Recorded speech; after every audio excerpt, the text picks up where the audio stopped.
social isolation, to name just a few. I'm Bob Woodruff. My family and I started the Bob Woodruff Foundation in 2006 after I sustained a life-threatening injury while reporting from Iraq. Our service members had my back, and they need to have theirs now more than ever. At the Bob Woodruff Foundation, we raise awareness about the tough challenges veterans and military families face and invest in solutions to help support them in the next chapter of their lives. And with one solution comes the next. To solve the housing situation, we increase employment opportunities. We solve employment problems, we address food insecurity. We solve food insecurity, we impact physical and mental health issues. Learn more about our work at bobwoodrufffoundation.org/success. My name is Eric Emmerich. I'm facing institution at Partners Children. My oldest called me and said, Jason got hurt. The trauma doctor insisted he needs to be registered. His injury was a big injury, and I think a testament to the care that we provide. He's fully functional. He's riding his dirt bike, doing all of the things that you would want him to do. We're just so thankful that Kason is still here. Go online right now to lovesteiners.org. We are all for first-time guests and long-time friends. All for first light and starlight. For road trips and trailers. All for mountaintops and mountains. River runs and battlefields. We're all for showing up and giving back. To protect, to preserve, to pass it on. All parks depend on us, and we're all for parks. Join us at nationalparks.org/all-for-parks. Road to Adelaide. This time we spoke with Democrat candidates, Senator Corey Farahi and Senator Sabina Perez. Here is your opportunity to hear how they plan to take it forward. Watch the conversation on the Wave 105 News Engine, midday 28. This is a glimpse of the Guam radio station. Intent is defined by what people can do, not where they learn to do it. So by stopping at the education section of a resume, you might throw away the perfect hire. Skill-first hiring helps you see talent others miss, like more than 40 million stars, seen through alternatives route. Let their story unfold and gain a competitive advantage, because hiring managers with certain skills are 50% more likely to find a successful higher skills first. Learn why at peer-to-purpose-healing.com. We're listening to Engineer and Danny Cook. Wave 105.1. The Talk Club, a proud versus media leader. Today, Guam, over the last 2 years, we have built strong relationships, opened new doors, and created real opportunities for our island. Those partnerships continue to grow stronger, and together, we are making meaningful progress for Guam. Early voting for 2026 primary elections begins July 9th and runs through July 25th at the Western Resort. Tuesday through Saturday from 10 a.m. to 6 p.m. Now is not the time to lose momentum. The foundation has been laid. The relationships have been built, and opportunities for Guam has never been greater. Your vote will help ensure we continue moving forward together. I humbly ask for your support and your vote. Let's keep building a stronger future for Guam. I'm James Moylan, a candidate for Congress, and I speak this message. Supported by James Moylan for Congress, David L. Camacho, Treasurer. The road to Adelaide continues. This time, we sit down with Republican candidates. Vice Speaker Tony Atta and E.J. Calvert catch the full conversation that took place on May 6th on the Wave 105 YouTube channel. Stay informed and hear their vision for Guam's future. Wave 105 is a glimpse of Guam radio station. A message from Joshua Jackson, actor and fair volunteer ambassador. Food allergy is a serious, life-threatening disease that impacts over 33 million Americans. When your immune system sees certain food proteins as a threat, every bite matters. But here's the good news. There have been advancements in the treatment of food allergies, and with one voice, we can create better awareness. Because in the care community, the disease doesn't own us. We own our journey. Talk to an allergist to understand your options. Visit foodallergy.org/empower to learn more.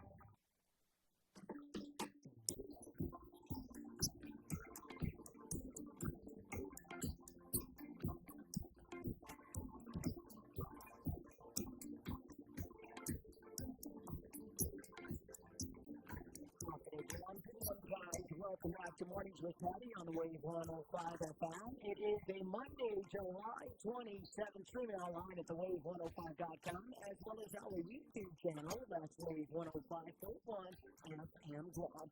And the show this morning is being brought to you by our friends at Subway, where you can eat fresh in just a few clicks. Order online at subwaypacific.com for pickup at your convenience or for delivery right at your doorstep. Online ordering at subwaypacific.com is powered by Just to Go, We Deliver. At Subway, you gotta refresh to be fresh.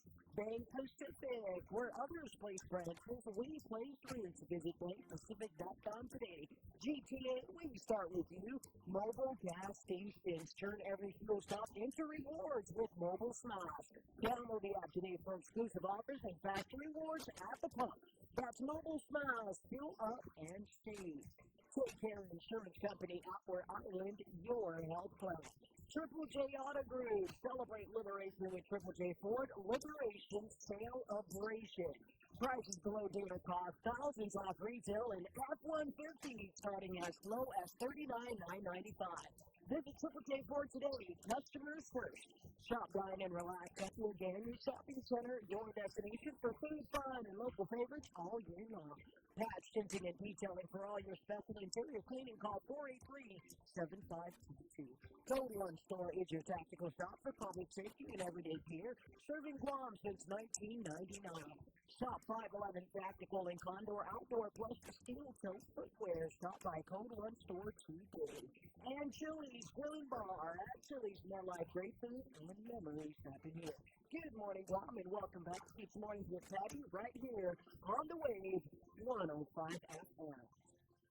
The views and opinions expressed on this program are those of the show hosts, guests, and callers, and do not necessarily reflect the views of the staff or management of Wave 105.1 FM, Glimpses Media, or our partners. We strive to provide quality, respectful, and engaging content, and we welcome you to participate in the conversation. Thank you for tuning in to Wave 105.1 FM. Enjoy the show. You're listening to Mornings with Patti, where the conversation belongs to everyone.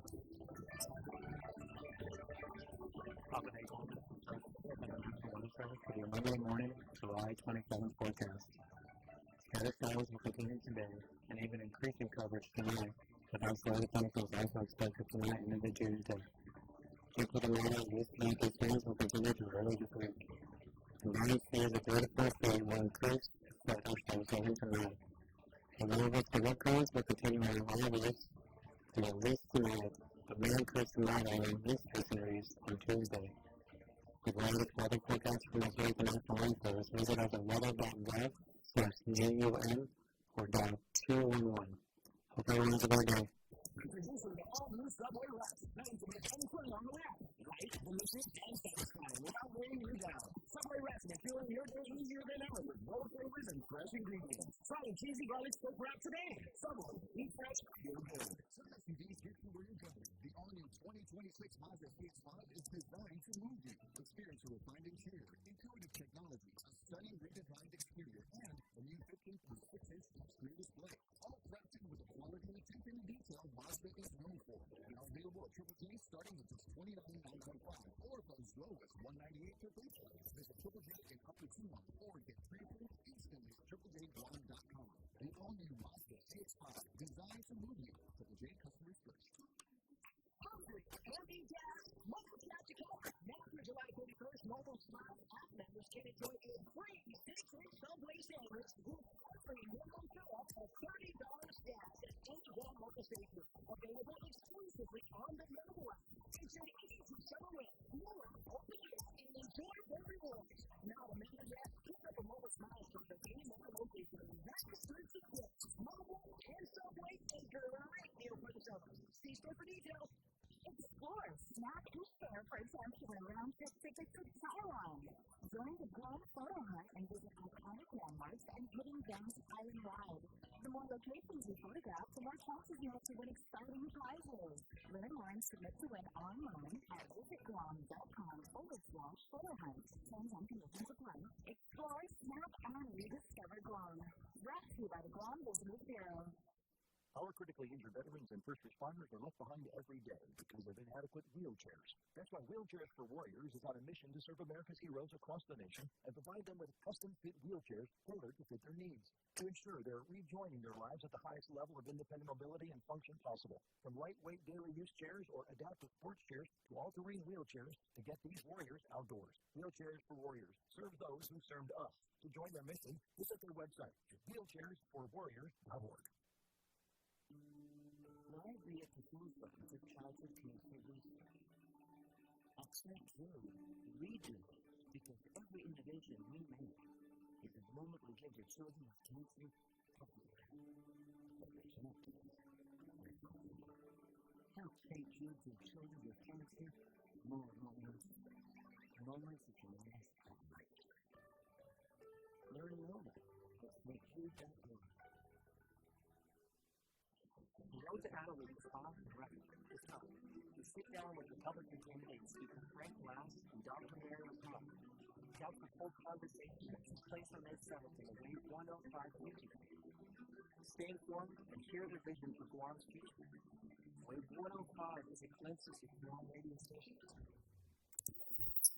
Wave 105 is hot as well, and glimpses of Guam radio stations. 105.1 The Wave is the talk of Guam.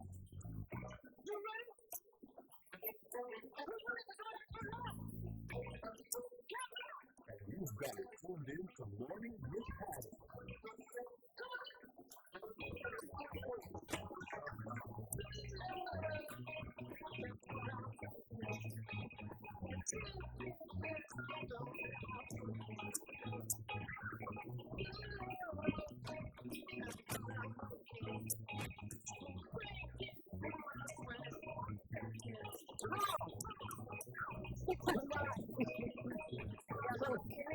In the morning, haven't heard anybody. Alive, awake, it is Monday morning. Welcome to the program. 6:09 a.m. on a Monday. Great start to a great day with a little bit of rain showers happening out there. Exciting. Yeah. It's going to be a good day. It is going to be a good day. If you want it to be, it will be. If you don't want it to be, then you're just going to be muzu and stay home, get under the covers.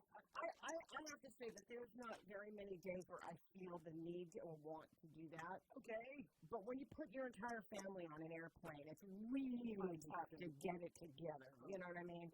We had to do the big old drop-off, saying goodbye to Riley and his mom and, Jesse, and, that was just fun. At the front gates of it, it's just, I think that's like the crying zone for a lot of people. I always have, great positivity. We travel quite a bit, and I do actually go there quite a bit, so it's not like I'm not going to see you, pretty soon. And, I think that kids, when they're leaving, and I know a lot of parents are having their children getting on these airplanes and going off into the unknown. They don't know where they're going. They don't, I don't mean that in the future. They know where this is all taking them, but getting on the airplane, leaving Guam, that's a tough one. The kid was only here for 6 weeks, and he was up in his fields, a little bit this morning, saying goodbye to, a place that he reacquainted himself with. There's nothing greater than seeing people come home after maybe growing up here, and then walking away with the memory that, it was pretty good.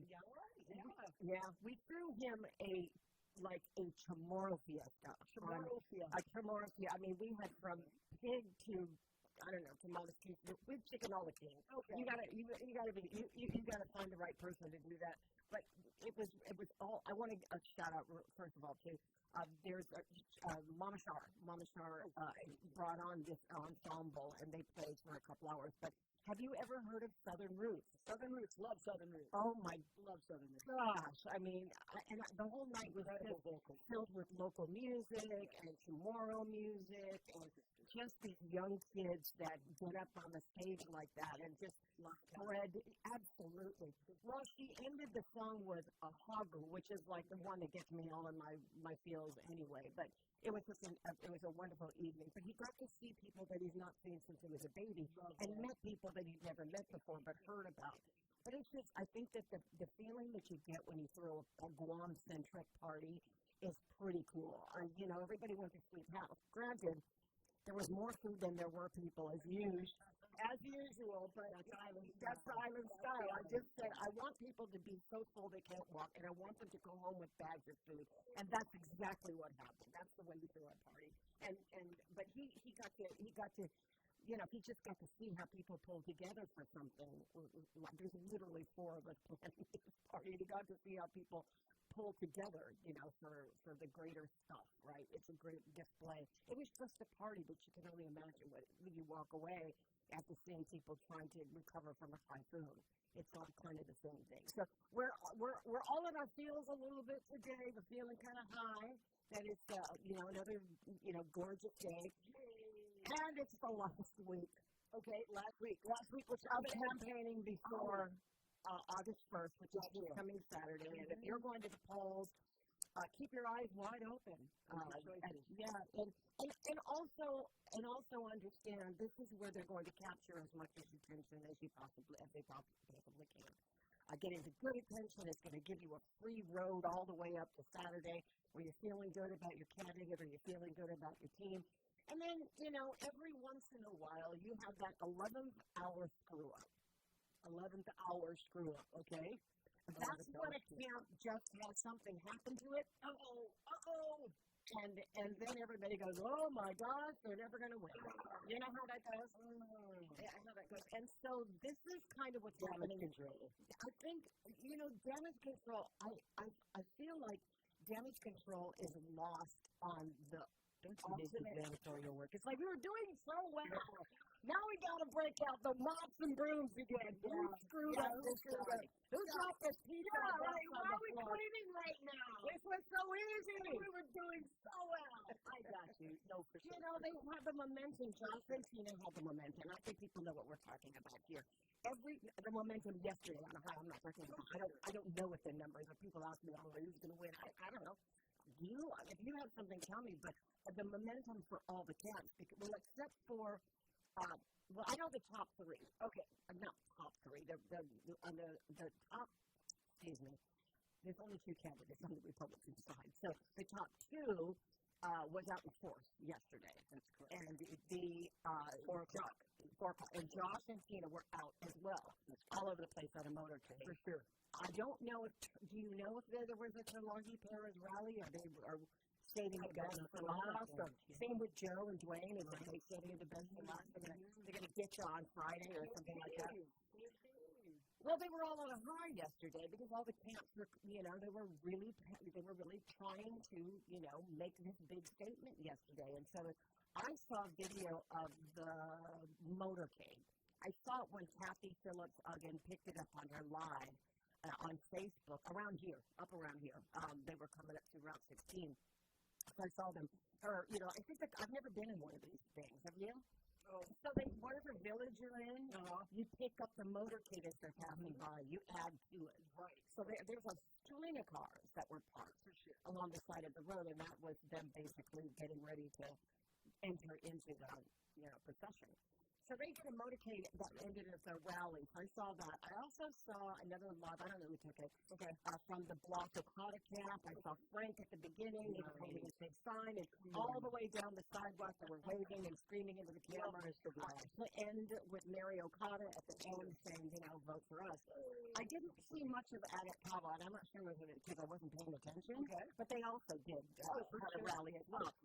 Dice went to them. Oh, yeah. Not all 3, but you went to the Republican side, right? I did make it. Yes, I did. Great turnout. Lots of people, good food. Definitely red, white, and blue. That's a lot of great decorations.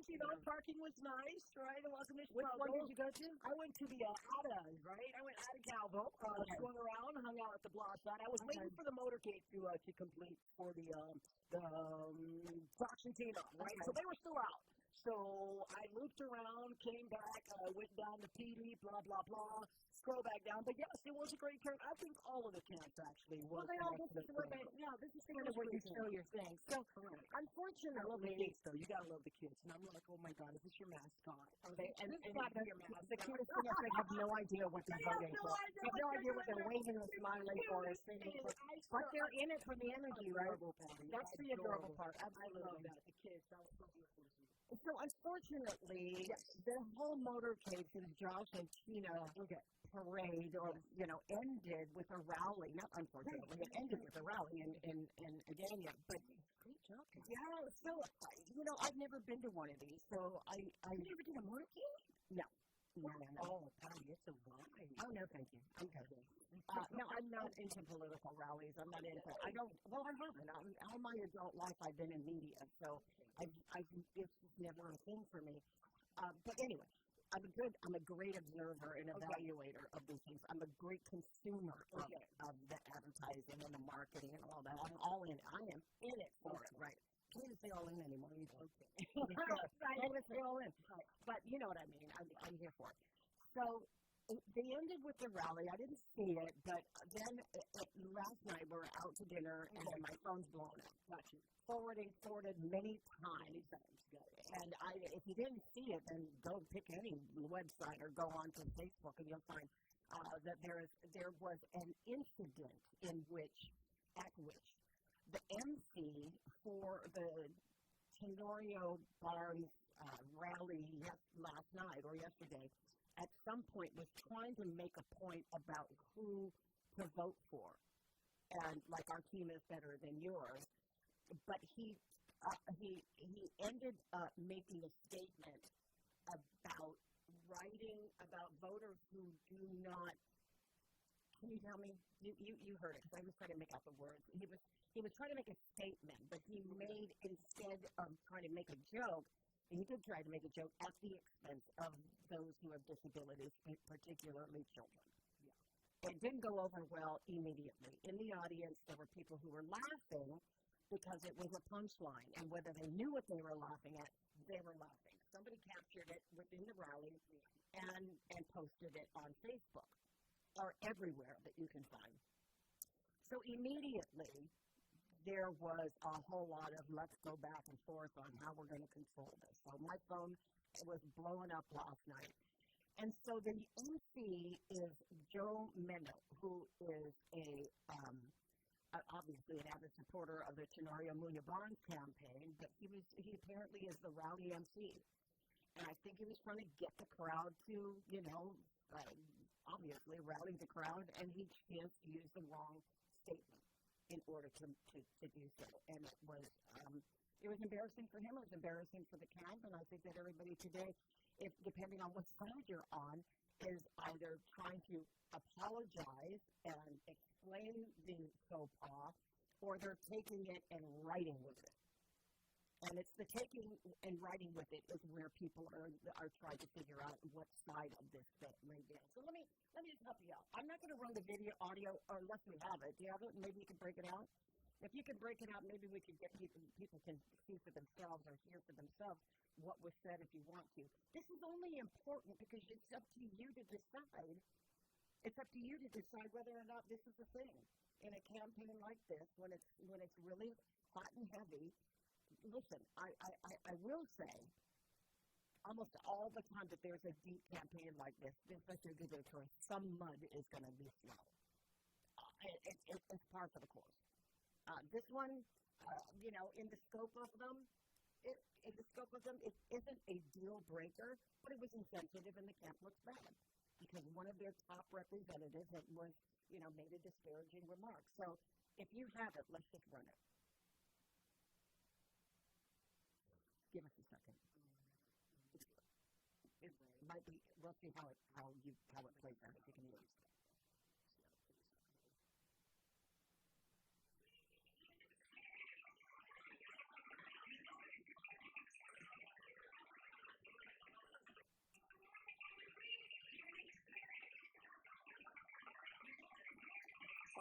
Said, okay. I don't know what the beginning of that thing said. If you're candidate number 1 and number 3, you are instead and you rode the short. Candidate number 1 and number 3. And they are? I know, right? Earlier today, while serving as MC of the campaign rally, I made remarks that were hurtful and wrong. Since then, I have had time to think about what I said. The more I have reflected, the more embarrassed and ashamed I've become. I was raised to treat every person with dignity and respect. My parents taught me better than this, and today I failed to live up to those values. What makes this even harder is that I should have known better. My brother lives with a disability, and I've had the privilege of working as a one-on-one aide. Those experiences should have taught me to choose my words carefully. Instead, I said something that hurt people I care about and respect. There is no excuse for what I said. I take full responsibility. To every person with a disability, to their families, and to everyone I hurt or disappointed today, I am deeply sorry. I also want to apologize to Josh Tenorio, Tina Munoz Barnes, the campaign, and the many volunteers whose hard work was overshadowed by my mistake. I cannot take back my words. I can only own them, learn from them, and do better. I ask for your forgiveness. Then the Tenorio Munoz Barnes campaign felt the need to explain it for themselves. The remarks made by today's event MC were hurtful, inappropriate, and do not reflect the values of the Josh Tenorio and Tina Munoz Barnes campaign. We apologize to every person with a disability, to their families, and to everyone who has hurt by those remarks. Joe Meno has accepted full responsibility for his words and has issued a public apology. For Josh and Tina, respect, dignity, and inclusion are not campaign slogans. They have guided their lives and their public service. Tina Munoz Barnes served as Deputy Director of the Department of Integrated Services for Individuals with Disabilities, working alongside individuals with disabilities and their families. Josh Tenorio has long championed investments that help people with disabilities live more independently in their homes and communities. This is why today's remarks were so disappointing. They have no place in this campaign. To everyone who was hurt, we are sorry. We will learn from this moment, and we will continue this campaign in a way that reflects the dignity, compassion, and respect that every member of our community deserves. Is that enough to just let it go? I mean, is that enough to let it go? People, I will say that people say inappropriate things all the time. It's made worse because it's now a political thing.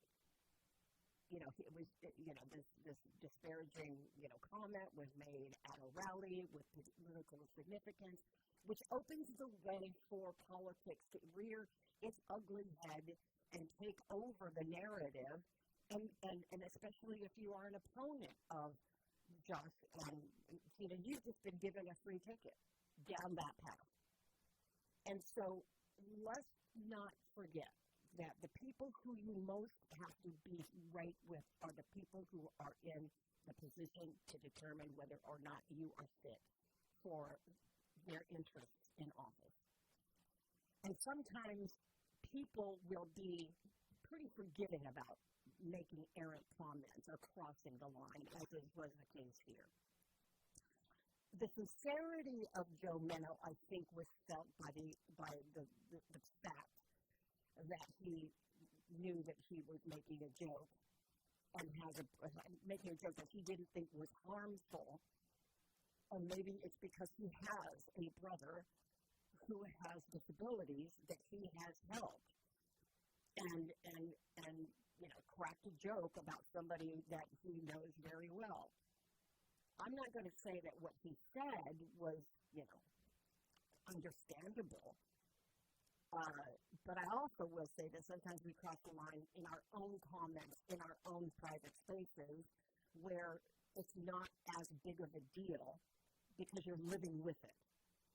That sometimes we do these things. We make comforting remarks about these kinds of things, and it doesn't make any difference what it is. It could be mental disability, it could be ethnic origin, it could be cultural practices that you're mocking, but it becomes really sensitive in a campaign where disabilities, as the people with disabilities, has got to be one of the weakest among us. And so it's not a fair shot.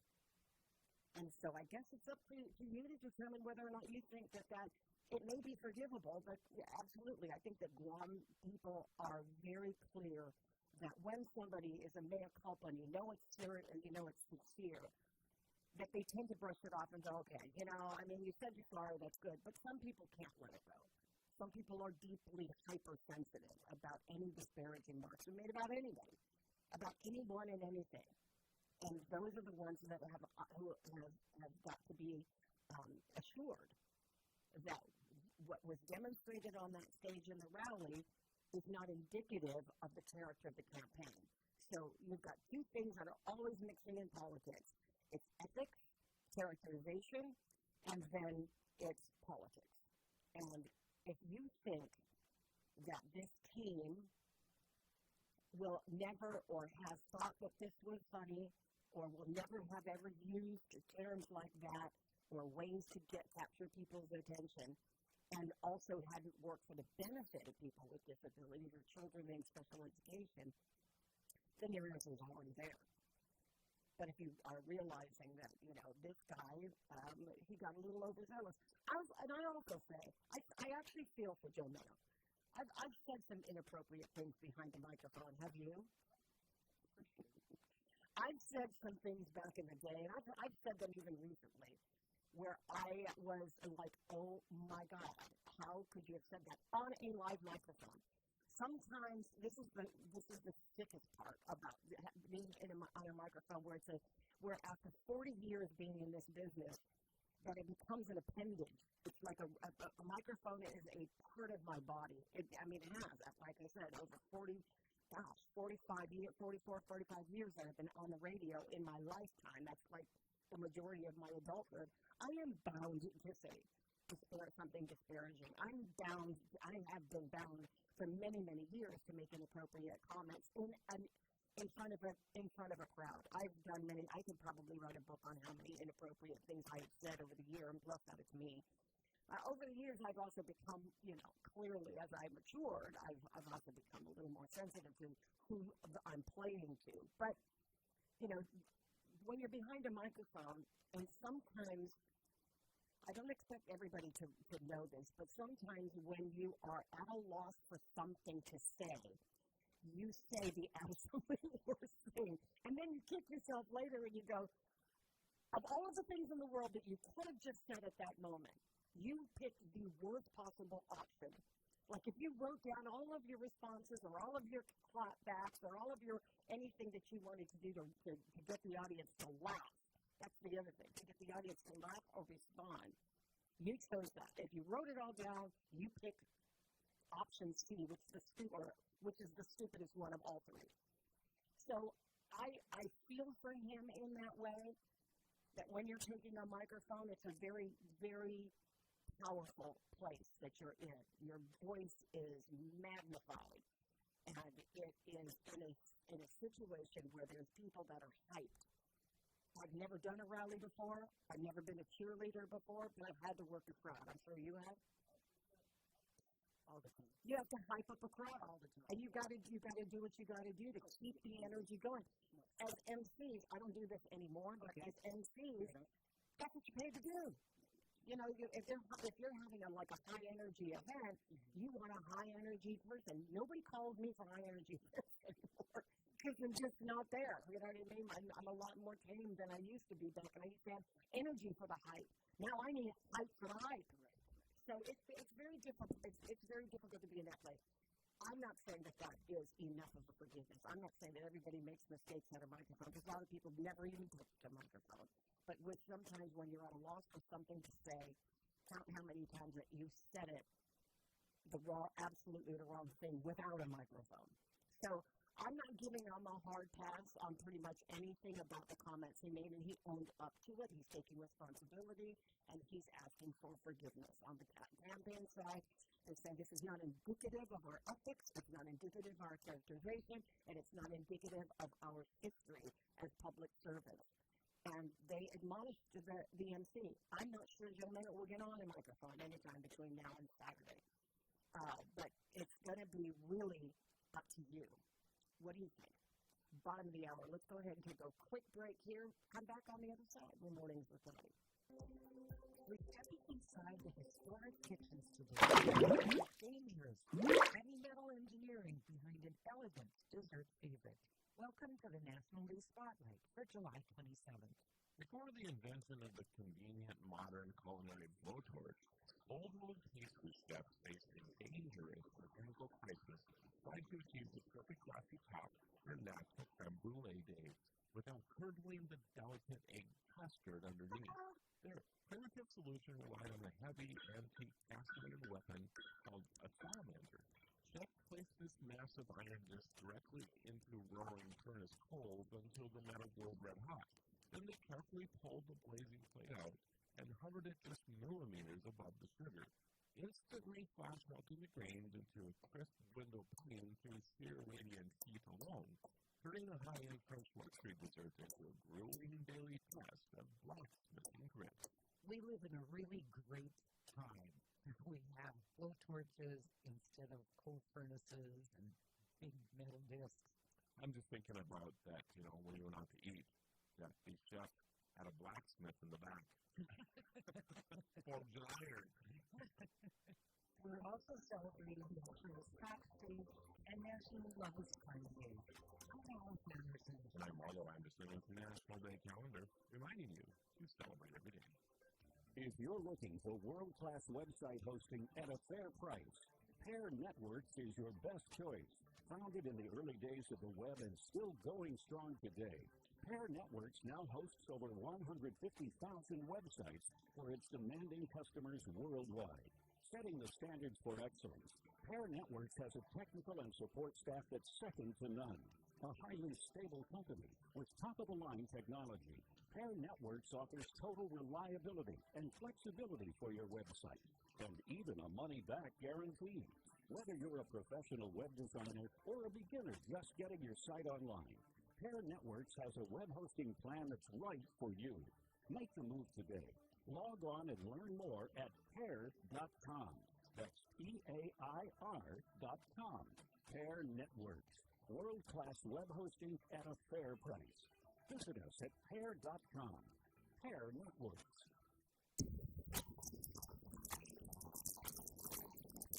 Good morning, welcome today, everyone. Let's go ahead and hit the streets for your first look at your traffic report. It's being brought to you by Guam on the Spot. And if you schedule a test drive, all you got to do is give us a call. That's 478 Auto.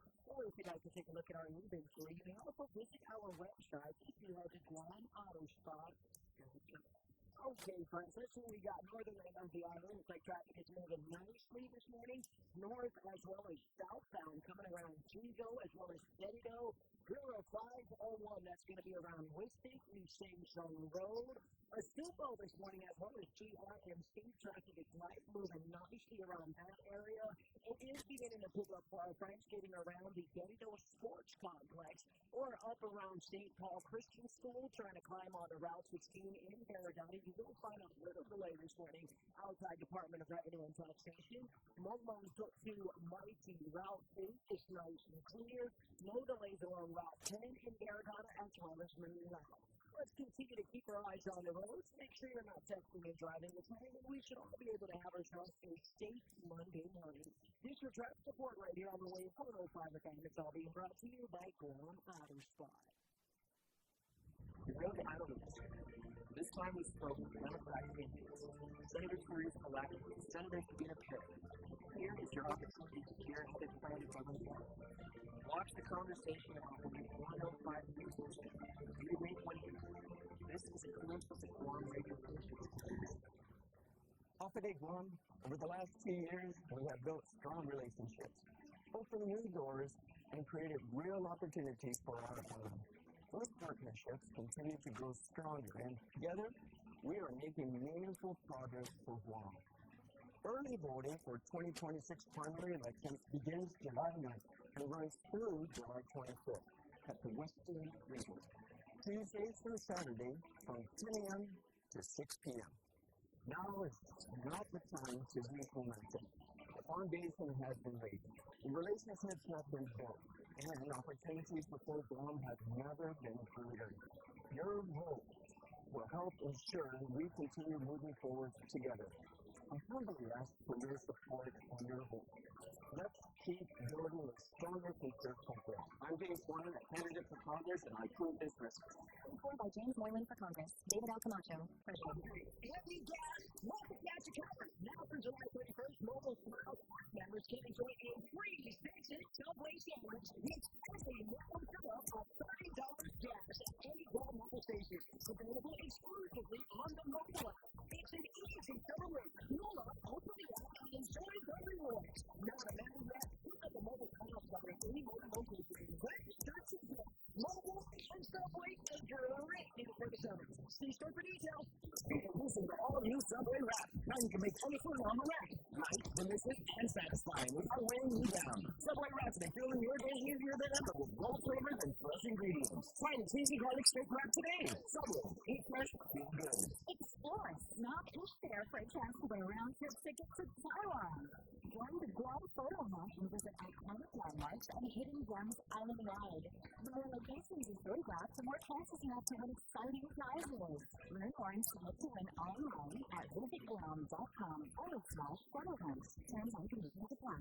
Explore, snap, and rediscover Guam. Brought to you by the Guam Visitors Bureau. Some SUVs get you where you're going. The all-new 2026 Mazda CX-5 is designed to move you. Experience a refined interior, intuitive technology, a stunning redesigned exterior, and a new 14.6-inch screen display. All packed with the quality and attention to detail Mazda is known for. Now available at Triple J starting at just $29,995 or from as low as $198 per piece.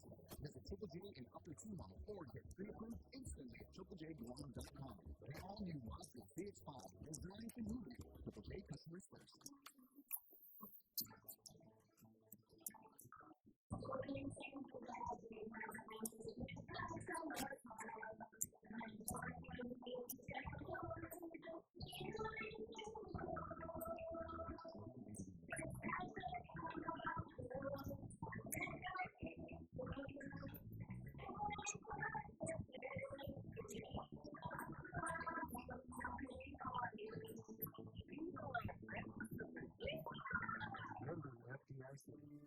Why be at the forefront of cancer research?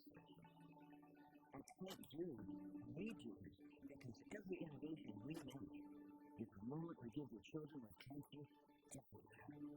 But we can't do it if they're ill. Help St. Jude for children with cancer more moments that can last a lifetime. Learn more at stjude.org. Jack here, visiting family inspired me to add a Philly style bonus shot combo to my menu. Melted cheese, grilled onions and peppers, plus fries and a drink, starting at just $5.99. No, Jack, you got $6. It also inspired me to shop visiting family. Welcome to Jack in the Box. What's that? Limited time only. Price participation. Always local. Wave 105. Glimpses Media.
Sorry about that. I needed to just pay attention real quick, but here we go. What time is it? Oh, I just said it, 6:41. Welcome to the program. Who am I talking to? I'm sorry? Oh, okay, you're off the air. Sorry. Missy, this is what happens when you're on a microphone. Sometimes you actually forget to turn it on. Mr. Duenas is on the line. Good morning, sir. Good morning, Patti. Good morning, Dr. Guam. Big Argentina Munya Barnes. I was involved in that motorcade, Patti. Oh, good, okay. How'd it go? Even if I'm hurting, right now, I'm gonna take shower, go straight to Naval Hospital in the emergency room because I cannot hardly walk. Oh, but for just yesterday, even if my left leg pain, I still go and join the team because that team will carry us all the way to victory for general election. Okay. I know, Patti, in my heart that these two that are running are the best team to run one. I love everybody. Don't be wrong on that. Kung to Toto, ni Manalalago, I love you. Good luck. Whoever wins, that's what the people is going to pick. But for me, from the beginning, I do not lie to the people of Guam or to my family or anybody. When I say I'm going to support Josh and Tina, it's going to stick there. A lot of people trying to get me away from this team. But when you're honest heart, I don't care what happened. Nobody will take me away until Josh don't make it in. But anyway, all of you listening today, I know you guys are so excited for what you see last night on the motorcade. It's packed and crowded. You guys came out just to make that time, even if you're so busy, like myself. Like I said, Patti, I was not gonna join them, but I was the lead man from Inalan all the way to the headquarters. And boy, after that motorcade, I just went straight home. I don't rest my left leg, but that's okay. Okay, well, you know, I'm doing good. Yeah, but people, thank you very much for joining us on that motorcade. It was a beautiful motorcade. It was nice and smooth. Everybody get along. The other camp was there. I saw them on both sides. Love you all. Oh, you guys, if you don't make it, join Josh and Tina Munya Barnes. But in my heart, Patti, I know what's going to happen in the Democratic Party. I know Joseph Harris team, if he don't make it in, he will go and support Justin Oil. But I don't know about Chris Pillay, the speaker. I just don't know, and I cannot get it because I know that he will not support Josh and Tina Munya Barnes because I remember when Tina was going to be speaker at the legislature, I was closest right there. You guys, if you're good on politics, you guys could find out. But for me, Josh will be the victorious here, primary election. I know that of what I'm seeing.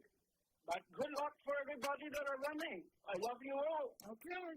I appreciate that, Mr. Dwayne. Thank you, Patti, for putting me in, and I'm going to go straight to Naval Hospital. Thank you. Well, I hope you're well. We'll be praying for you. I love this guy. Well, I mean, you know, of course, he's been an avid Democrat. He was a big supporter of Carl Gutierrez. He's been a big supporter of New and Josh, and now Johnson. I'm not surprised.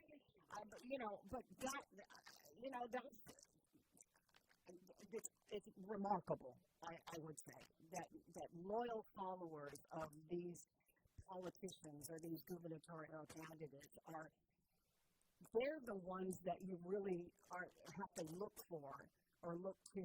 I mean, look at who you are supporting and see who the people are around them. I know somebody who was a very staunch supporter of the Block the Collar campaign, and missed a family party that they otherwise would have done because they needed to prepare for the next day, which was the rally. You know, if I hadn't known how much into politics that they were, that's the life that they feel like is the thing that's going to lead them into the future. You know, I would have said, bro, it's a family party, you want to go to that? But that, of course, I would never give that person an option. But it was just that it's like, no, I can't stay because I got to rally tomorrow and I got to plan for it. I got to go out there and do it. I'm like, admirable. Because that's how people go. It's 6:47. What am I doing? All right, we got Mr. Joe Meno on line one. Joe Meno is on the line. Good morning, Joe. Hi, good morning, Kirby. Good morning. Thank you for taking my call. Joe Meno, how are you? I'm not so good, but before I start, if you allow me a few minutes, I would like to express my sincerest apologies to the people of Guam, to anyone who I may have hurt with my remarks, my words, my actions. I take full responsibility. For those people who know me, I myself have a brother who has a disability, and so, reflecting and thinking and doing everything, I know I have hurt a lot of my people, and I say my people because I'm from Guam and Chamorro. The Malaga na by who extendi un bangkron yung na dispensasyon kumunhazi una puti di talaboso. Ano intensyon mo na baga na puti i komunidad itawtawhod Chamorro, itawtawhod Guam. So, with that, Patti, si Diyos Maasi, Mamalozo, I'm very ashamed by this. It was not my intention to hurt anyone or, for anything that I may have said. I took responsibility of my actions, my words, and I simply and humbly ask my people to forgive me. If I hurt anyone, and I know I've heard a lot of people, I saw the videos and things going viral, Mamalozo, Patti, no. But I will face my people, because at the end of the day, when the ticket dies down and everything goes away, we remain some other people. We remain people here, so. Joe, this is rough. I know this is kind of brutal on you, your reputation. You're a kind person. I know that this is not. I want to ask you, when you were there before the rally, and I understand the sort of the hype that you have as an MC. You want to get all the people riled up. When you were trying to make the comment, I'm thinking your intention was to draw the conclusion that, if you're not voting for Josh and you're voting for Frank or you're voting for Dwayne, then what were you trying to say? What was the intention and did you think of saying that from the beginning? Was that something, I'm going to crack this joke, or did you have it written down? Or No. There was nothing written down. So my in a joking manner, I said who focus was the number 2 candidate that I selected, right? And although it was not my intention to make it negative, I said in the earlier that in this process, Matnegadu is still and low-key.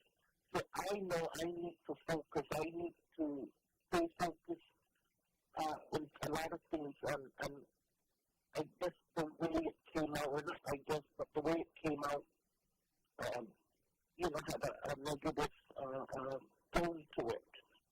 Yeah, but I guess the question is, what were you intending to say? To stay focused to vote on number 2. Okay. With the candidate that I support as well. Again, it's the best the intention folks it more than happy. My words was not intended to hurt anyone. Unfortunately, that's how it was perceived, that's how it came out, and I take ownership for that, Patti. I take responsibility for it. I'm not proud of myself. I wasn't raised. Again, unfortunately, I didn't live up to those values that my parents, my message instilled in me yesterday. So, siguro ito po, dahil po na dispensasyon, ang yun na, tinudan, magdun na po, ito responsibility I humbly ask for your forgiveness, my people. Whatever I've said, I have said it hurt my people. I truly am very sorry. Absolutely, and I think you also realize that having a family member with a disability doesn't automatically make the joke any more acceptable. So I feel badly for you because this is not generally the way that you would carry yourself, and I think that if you were just apologizing for yourself, that would be one thing. But there's an entire campaign where now it looks, and I think that you probably got all of the spankings basically from the campaign as well. That this was an inappropriate comment. We'll see how the people think. I have to tell you that we have heard worse from people. It's not to say that what you said or did was not bad as well. I don't think I need to admonish you anymore. I just feel like people are very forgiving on Guam. We're also very forgetful about stuff. I don't really believe that this is going to have huge political implications, mostly because this is the most heinous thing that could happen in a campaign. But still, I really respect you for calling, and I think that there's other media. I appreciate you taking my calls. Sure.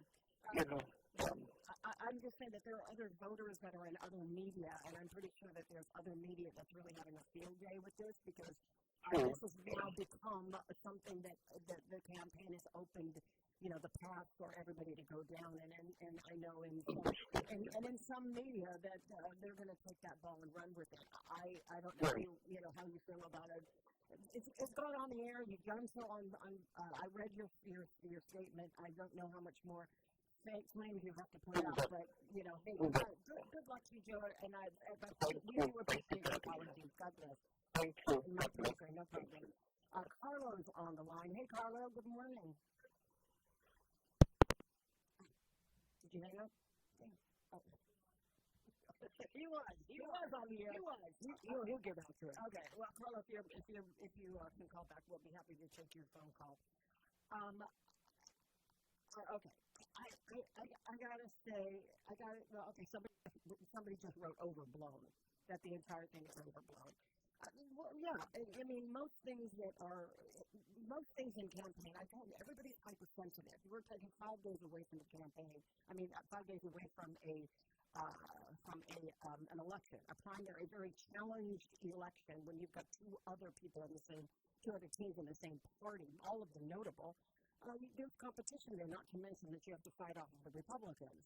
But everybody's so hypersensitive that it really doesn't take much to get somebody. I think all of the technicians sort of laying and waiting just for a moment to seize an opportunity.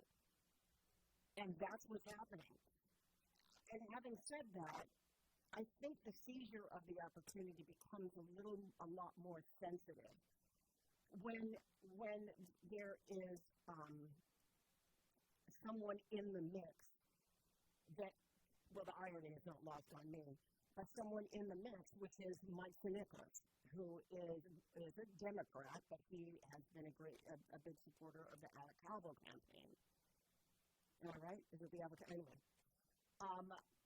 He put out a statement as well on social media against this statement having been made at this rally. I'm going to find it for you, and then you can decide for yourself. But I didn't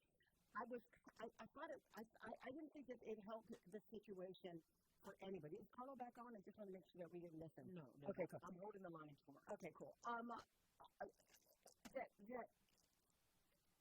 It was something that Mike Nicholas actually said in response to this. And it showed up on a couple of threads that I'm on, but he says, if you're that comfortable making comments and laughing about it for people with disabilities, something so blatantly out of bounds, one can only imagine what is said and done to people who can get away with it. Let's hit the short bus on election day, primary and general. And then he hashtags Team Short Bus and Team for Kiki in the Squid because he has a child with disabilities. And that part of it is where this was naturally going to go. Unfortunately, that's where we're going to go. The irony is not lost on me that the very language that was used, that is being admonished at a merciless rate, and is being now exploited as the clapback. So when you hashtag something, you've made it now a bigger deal to call attention to it than if it was just a regular comment that you're making in a thread. Because the hashtag is actually going to appear as a thing.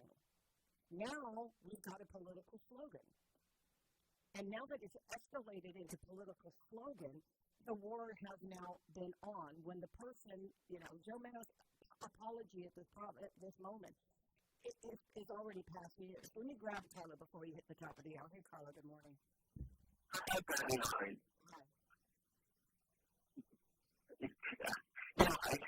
I generally have a policy which is on matters of people with disabilities, myself being one, I generally don't comment. But unfortunately, 5 days before Friday, the big intersection of two things that I do care about, people with disabilities, politics. And so now I'm kind of forced to comment because I'm otherwise pissed off. So I think there needs to be a distinction made between people who are generally hurt by a statement that somebody made at a stupid time by saying a very stupid thing. And there are people who are outraged for the purposes of politics. And the reason that I think I can say that, relative to my formerly very good friend Mike Nicholas, is because he is actively employed by the Republican majority on contract by a budget chairman who published a budget which cuts funding for those with autism and autistic speaks, the elderly disabled, and those in need of mental health treatment. So there is a difference between people who say bad things by mistake and those who do bad things on purpose. So if you're a parent that's generally hurt by the fact that somebody made a bad statement, I agree with you on a right side. But if you're a contractor for a Republican budget chairman and you don't have the brass to tell that budget chairman, don't cut funding for people with disabilities, then I cannot, in the same month, take your outrage over a short bus comment as a lifelong rider of the short bus. Fair point, Carlo. And of course, you've been in the DNA of politics I've gone for as long as I can remember. Not only as an adult, but when you were going to school. Talk to me about in the history of these political actions that take place, the drama of politics in the history. We see far more things that have really cost a candidate their entire office and reputation. This was different in that it was a hype guy trying to hype something up, trying to make a point, misread the audience, was very tone deaf to the fact that he was tapping into the least among us when it comes to people in society. Took a stab at it and got a laugh or two and then regrets it. Is it a make or break for any campaign? No, and I don't think for one reason. I'll answer your question directly, but let me just handle it this way first. I think campaigns should be about the candidates and what they're going to do for people. And the two things that I want to say about Josh and Tina particularly are, I think you and I can be very honest in knowing that if we're going to try to break into politics on Guam, especially upper level like staff politics, it's very hard unless you're connected or you come from a connected family. I did not come from a connected family. And one of the people that gave me my first shot when I was a young kid with a disability coming out of UOG was Josh Memorio.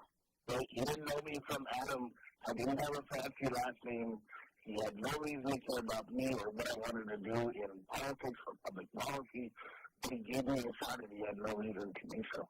So from that point on, I've not only been his friend, but he's been kind enough to be a mentor. So that's why I take personal offense to any implication that he somehow doesn't care about people with disabilities.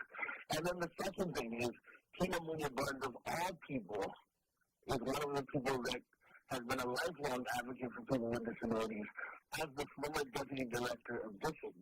My father was a vocational rehab counselor and retired that way. And his boss for many years at DISIG was Tina Munoz Burns, who spent a lifetime building the independent living program and working with people with disabilities at DVR. So do I think that they hate people with disabilities, that they're insensitive to our cause? I don't think that that's true. So I think that they had a supporter who made a bad joke, who made a poor attempt at humor. Of course he did. But I'd also like to say something just speaking for myself. I'm an advocate of person-first language when it comes to people with disabilities. But let us not forget that people with disabilities are not fragile flowers who have no sense of humor. I think you've been around me when I've been sober and not so sober, and I think you know that I've made several jokes about many things, most inclusively myself. And the reason that I'm happy to make fun of myself and my disability is sometimes you got to make fun of the things that you care about. Otherwise, you'll cry. So I think if you give honest people with disabilities a chance, you realize that we're really freaking funny, and we're really freaking funny about one thing. And then the second, to answer your point directly, does this make or break a campaign? No, I don't think it makes or breaks a campaign, because I don't think that people in the end go to a ballot and think, what did Patti say about the person that she supports? I think they go to a ballot box and they think, what is this candidate going to do for me or my kids or my grandkids? And I can tell you, if you want to know what somebody's going to do in the future, look at the thing they've done in the past. So I have advocated in this budget and in prior budgets to increase funding for people with disabilities, for Hunter Speaks, for autism treatment and care. And that's what I think people care about. And I think Joe was right in that it is unfortunate that that comment draws focus away from those policy-related things. But that's politics, right? When you find a message that sticks, even if it has nothing to do with anything of substance, you press on it, right? And, that's just how it is 6 days out from the election. But I felt, notwithstanding my relationship to the administration, that I had to call not as a member of the administration, but as a person with a disability who cares about politics, who wants to say two things. Look at what people have done, not necessarily what their supporters have said. And number two, come on, guys, let's all have a little bit of deference for the fact that we've all said stupid things at very stupid times.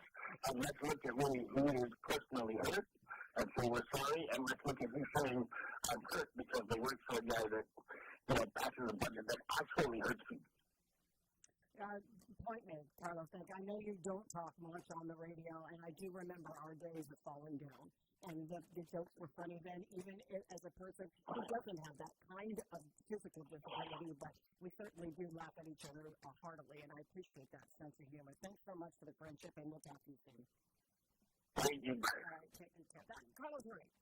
Carlos definitely right about, and it's exactly what I said, that in this job, Dice and I, like I said, a microphone is my appendage after 40-some years being in this business. And when you are standing with a microphone, and Dice does a lot more of these hype MC jobs than I do. I just don't do them anymore. You tend to say things for a lack of something to say. You might pick the last option you would ever use if you were thinking about it. If you wrote down all of your possible clapbacks, the last one that you probably said, oh my God, I got to take that one off the page, the most inappropriate thing I have said in a microphone full of people who thought I was completely tone deaf. But you know what? In the end, people forgave, they forgot, and things moved along because it wasn't necessarily a characterization of who we really are. Sometimes we just want to make you laugh, and punchline just don't land. It's 7 o'clock. I think it's 7:07. Sorry. KGUM-FM in David Guam. The road to Adelaide is in full swing. We recently spoke with Democrat candidates Lieutenant Governor John Tenorio and Senator Tina Maria Barnes to learn more about their vision for Guam. Catch the full conversation that took place on June 26th on the Wave 105's YouTube channel. This is a glimpse of Guam radio station. When Guam is not heard in Washington, our families pay the price.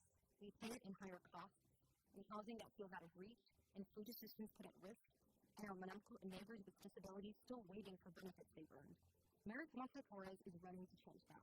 She'll fight to lower costs, deliver fairness for our veterans and downwind communities, and make sure Guam finally has a voice that's heard. This election, vote Mayor Tomasa Torres for Congress, #1 on the ballot. I'm Mary Tomasa Torres, and I approve this message. Paid for by the Torres for Congress Committee. Go One Store. Your one-stop shop for public safety and everyday gear. Shops up to brands with tactical pouches, apparel, and footwear. Serving Guam since 1999. Celebrate liberation with our special giveaway happening now. Go One Store. Gear up today. Looking for a school that brings out the absolute best in your child? Welcome to Mount Carmel Academy Charter School, where our students are really big across the island. Celebrating our island-wide Science Fair winners, our world language competition champions, and the incredible rhythm of our Mount Carmel Phoenix Stage Band. Plus, we are competing on the mat with our spectacular gold medal-winning martial arts performances. Combined with our championship women's and girls sports programs, we teach discipline, teamwork, and leadership every single day. From academics and culture to music and athletics, we celebrate 69 years of educating each child. Enrollment is complete. Tuition free. Call Mount Carmel today at 565-5128.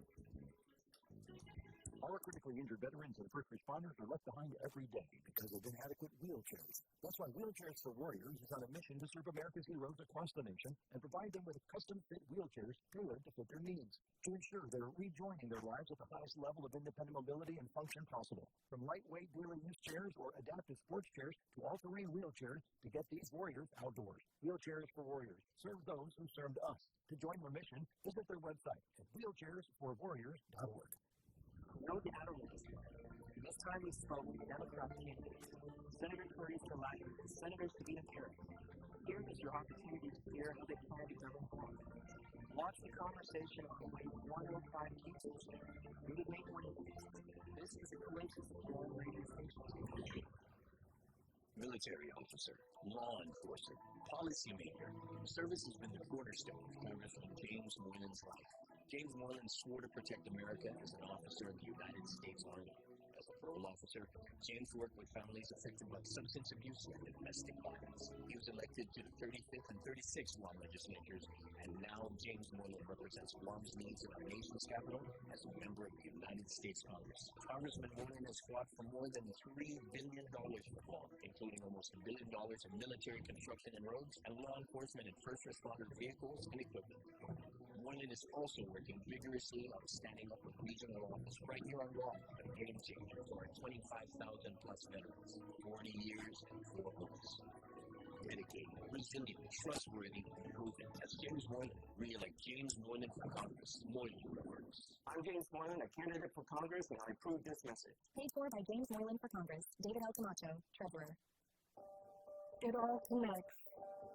The girl who walks for hours to bring home the family's water, the school she can't attend most days, the breakfast she didn't have, the rain that hasn't fallen in months, the danger around the next bend, her little brother's belly, her mother's tongue, her dreams of being a teacher, an engineer, a mayor. All the reasons life is both so hard and so beautiful. It all connects. But so do we, for children's sakes. At Child Fund, we connect through everything we do, together, so every child can grow up healthy, educated, and safe. Because we need each other. Learn more at childfund.org. You're listening to Mornings with Patti, where the conversation belongs to everyone. Today, Guam is the self-sufficient water service for the Monday morning, July 27th forecast. Scattered showers will continue today and even increasing coverage tonight, with isolated thunderstorms likely expected tonight and into Tuesday. Winds with a moderate east-northeast winds will continue through early this week. Combined speeds of 3 to 4 feet will increase, but are still starting to 9. The low risk of wind currents will continue along all reefs through at least tonight, but may increase to moderate along east basin reefs on Tuesday. For the latest weather forecast from us here at the National Weather Service, visit us at weather.gov/GUN or dial 211. Hope everyone has a great day. As a parent, you said you'd never give up you.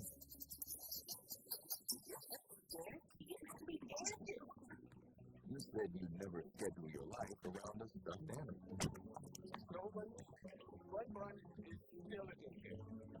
You said you'd never give anything to me.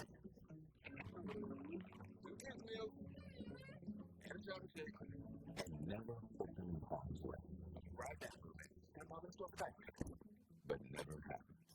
No amount of time is okay to leave your child in the car by themselves.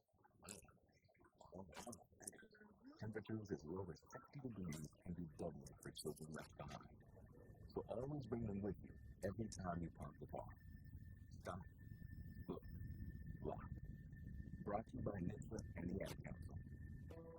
Many of our U.S. veterans and service members face challenges: mental health struggles, housing obstacles, employment, food insecurity, and social isolation, to name just a few. I'm Bob Woodward. My family and I started the Bob Woodward Foundation in 2006 after we sustained a life-threatening injury while reporting from Iraq. Our service members had my back that day, and we need to have theirs now more than ever. At the Bob Woodward Foundation, we raise awareness about the tough challenges veterans and military families face, and invest in solutions to help support them in the next chapter of their lives. And with one solution comes the next. We solve the housing situation, we increase employment opportunities. We solve employment problems, we address food insecurity. We solve food insecurity, we impact physical and mental health issues. Learn more about our work at bobwoodfoundation.org/success. My name is Erica Anderson, Jason is a patient at China's Children. My oldest called me and said, Jason got hurt. The trauma doctor came in and said, he needs to crash right. His injury was a big injury, and I think a testament to the care that we provide. He's fully functional, he's riding his dirt bike, doing all of the things that you would want him to do. We're just so thankful that Jason is still here. Go online right now to lowsiders.org. We are all for first-time guests and long-time friends. All for first light and starlight. For race trips and trail runs. All for mountain trips and monuments. River runs and battlefields. We're all for showing up and giving back. To protect, to preserve, to pass it on. All parks depend on us. And we're all for parks. Join us at nationalparks.org/all-for-parks. Real talent is defined by what people can do, not where they learn to do it. So by stopping at the education section of a resume, you might throw away the perfect hire. Skillsforce Hiring helps you see talent on this list, like more than 70 million stars, and through a cumulative rate. Let their story unfold and gain a competitive advantage, because hiring managers who start with skills are statistically more likely to find a successful hire. Help skills first. Learn more at daddypensatheory.org. Brought to you by Opportunity at Work and the Ad Council. From Joshua Jackson, actor and fair volunteer ambassador. Food allergy is a serious, life-threatening disease that impacts over 33 million Americans. When your immune system sees certain food proteins as a threat, every bite matters. But here's the good news. There have been advancements in the treatment of food allergies, and with one voice, we can create better awareness. Because in the fair community, the disease doesn't own us. We own our journey. Talk to an allergist to understand your options. Visit foodallergy.org/empower to learn more. The views and opinions expressed on this program are those of the show hosts, their guests, and callers, and do not necessarily reflect the views of the staff or management at Wave 105.1 FM, Princess Media, or our partners. We strive to provide quality, respectful, and engaging content, and we welcome you to participate in the conversation. Thank you for tuning in to Wave 105.1 FM. Enjoy the show.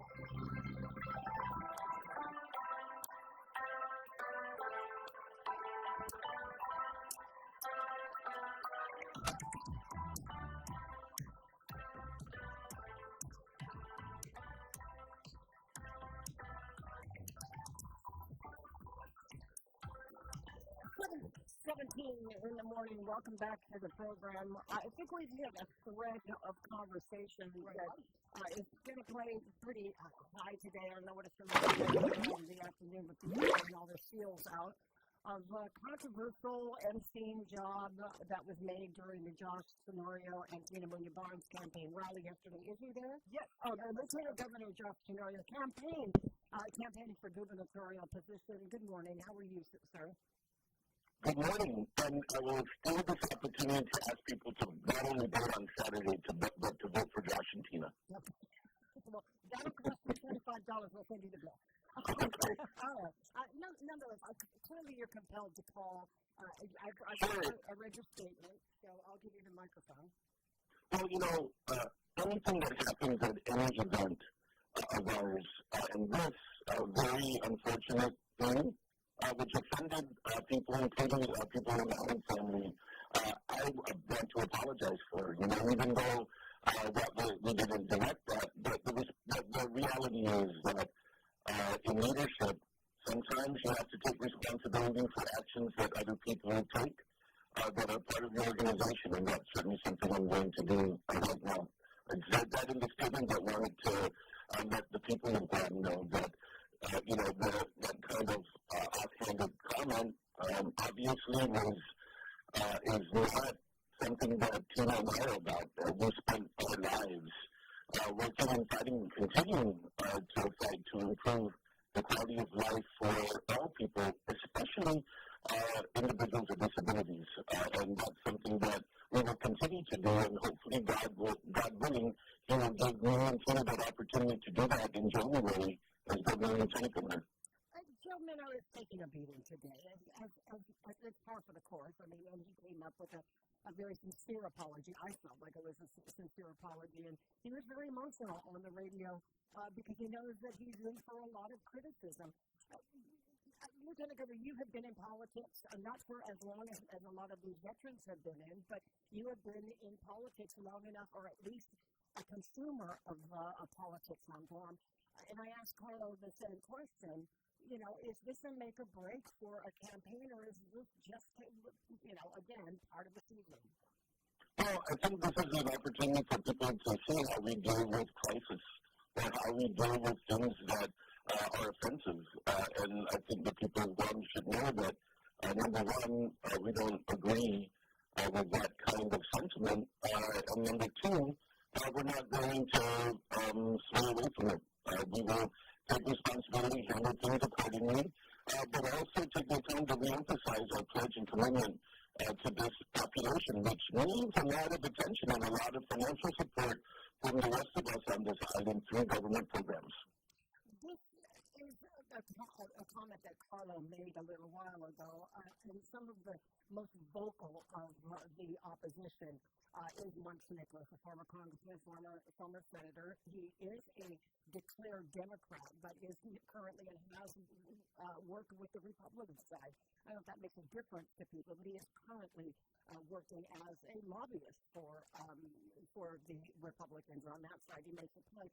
Tell me, in your budget for 2027, have any in these budget talks, in the new budget that is going to your office for review, compromise any funding for DISIG? It certainly does. Not only DISIG, behavioral health. What we did was we were able to identify funds that have actually operated and supported a very innovative autism program with Hunter Speaks. In fact, I was talking to Dr. Winnie, and he was saying that if this program does not continue, he and his family are probably going to have to leave. And of course, he's a medical doctor. So that program is one of those that is a signature and very effective program that not only helps children with autism, but helps parents and empowers parents to be able to support not only the education, but the developmental achievements for their children. That's one. And DISIG, the funding cut is going to programs that support home care. A lot of families have gaps. They don't have people that are providing supervision and assistance. And that program is there to make sure that families can go to work, that there's more comfort for caregivers and better services. So those are the two big funding hits that the budget passed by the legislature did not include, and those are two of myriad of programming that I feel needs to be there. And that is exactly, those are some of the top concerns that I have, and I know the governor has, about the budget. And, we believe that the legislature can raise the revenue and estimate with the corporate income taxes we've been receiving and to pay for those kinds of services. The independent living program, I think, is one of them where they're cut for that. That's one of the big ones. And like you said, the client assistance program, but the hardest hit would have been development programs and on-to-speak. Absolutely. And that is a contract with Guam Behavioral Health and Wellness Center. Right. Okay. So there, I tell you, I've spent a lot of the entire time I've been in administration. I have my eye on that group. I have been pushing for more adult day programming. We had one that we're doing at Adoni Heights in partnership with Mayor Richard Arroyo and his staff, and we have plans to expand that. But these are places where adults with disabilities that are not going to live independently can have day programming and socialization while their families are able not only to get respite but to go to work. Those are all things that are part of the vision that needs to expand if we're going to expand the economy and also provide good services for our people with disabilities. Let me pivot off to the current special session that your administration is being reviewed. That's underway this morning at 9 o'clock at the legislature. They're going to finally pick up the child care services, and that's one area where we've received a lot of support from child care developers, development centers that are saying that this is a make or break for them, that they're already pretty much close to the cliff, that if this funding is not available. How serious to you is this? It's very serious. In fact, at the candidates meet the candidates event on Saturday, I spoke to three separate owners of the child care development centers. And I've been in communication with a bunch of them. One of the tragedies of the new regime in Washington is that they have been changing and making the receipt of these funds so inconsistent.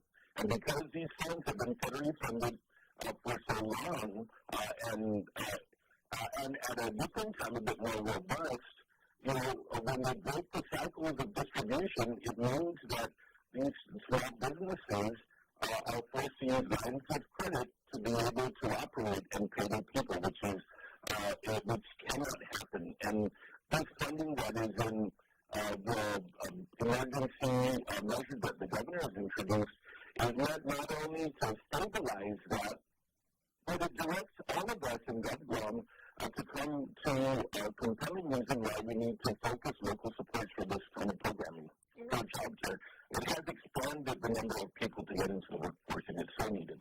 Well, it's covering, you're going to use the funds from fiscal year 2026 within the budget for 27. Are we going to be reliving this problem at the beginning of the year?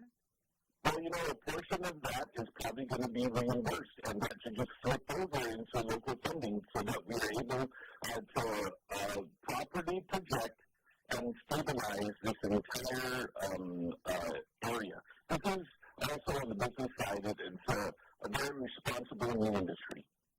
Well, you're 5 days and counting before the end of this period of campaigning, and I'm pretty sure your camp is also hoping to be the Democrats' choice. What are you going to do for this next 5 days spending before this primary on Saturday? Well, I'm going to be doing a lot of home visitations. We do have some events. We're opening a public health lab in a couple of hours. Governor Capitan is down here for that. And just going to be going and pushing the vote on Thursday evening. My entire campaign, well, not the entire campaign, but most of them, I would say, will be kind of going towards Saturday by having Mass Thursday at 6 p.m. at San Luis Church. And,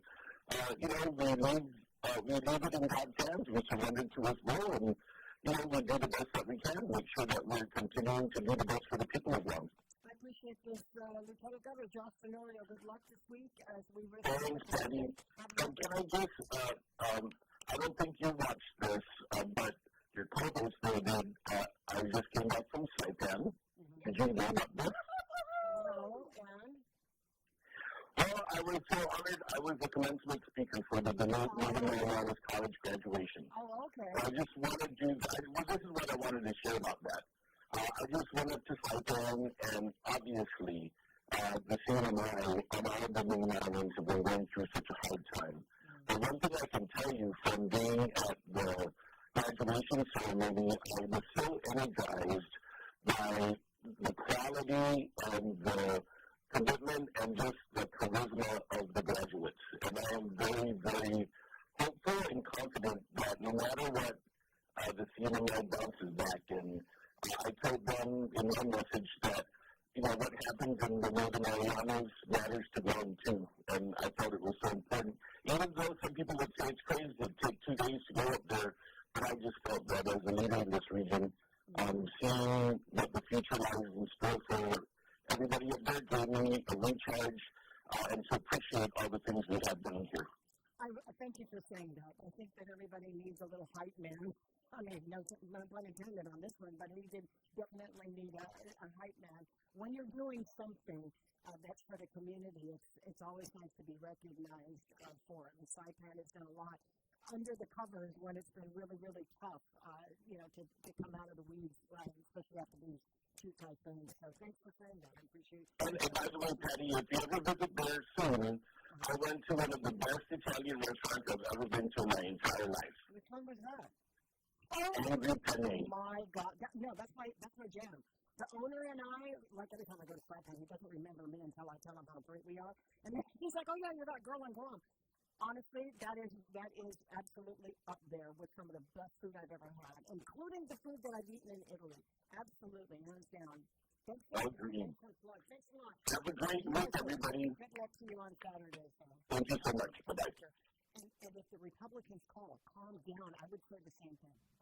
I mean, not Medford has spaghetti soup. No, I'm definitely wishing everybody luck. I wish people luck all the time. We need a good energy then. Yeah, I honestly never know how. Exactly. I never know how they can juggle that many conversations, or it's a tough job. Dude, it is a tough job. It's harder than this.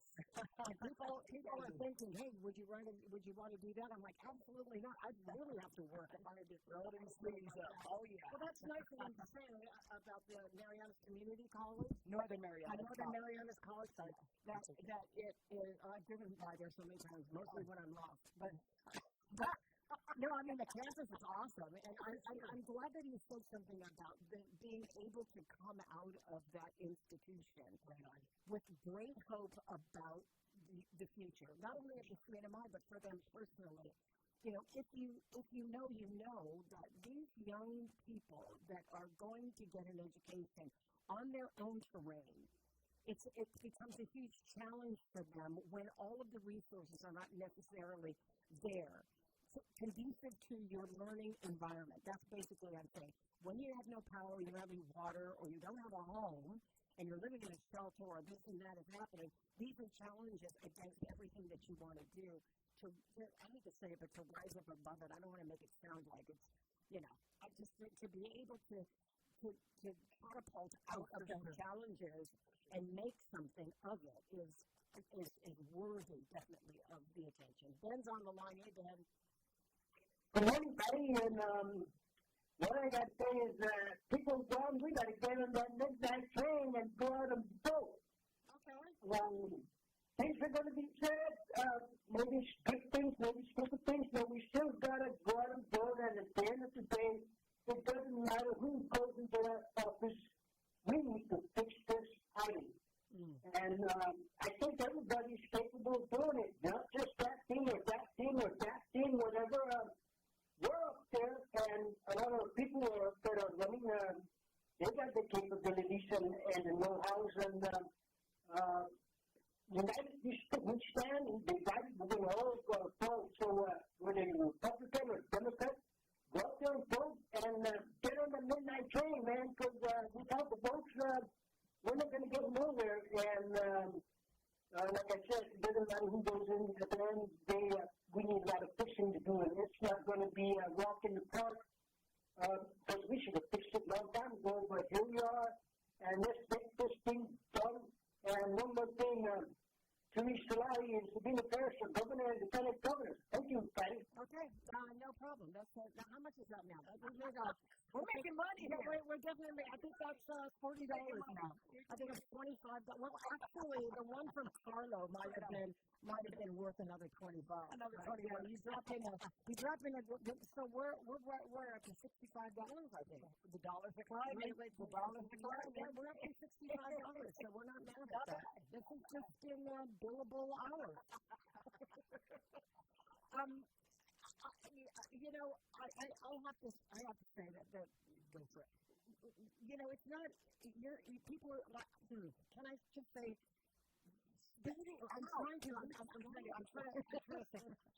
I'm collecting my thoughts because so many different places that we can go down this road. You almost do, like you guys and I were talking during the break, we are in a very hypersensitive time. Yes.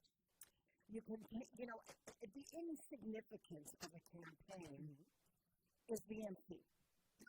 Sorry, I've been on that stage too. We are not the people that make the party. I mean, we're not the party as in the political party.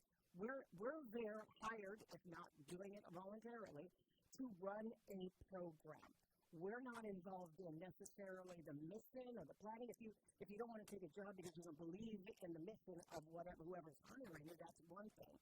But when you take on a job like that, you're up on a microphone, and of course, what you're saying at the time that you're hyping, this was a situation where the MC becomes the issue.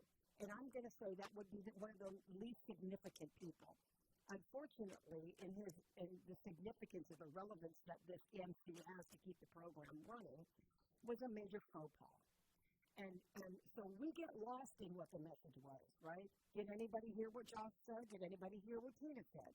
Did anybody hear what Frank Blouse and what Mary said when they had their rallies, or what Tony Atta and E.J. Calvo said yesterday? Do you remember anything other than the food and how the hype was and what did they say?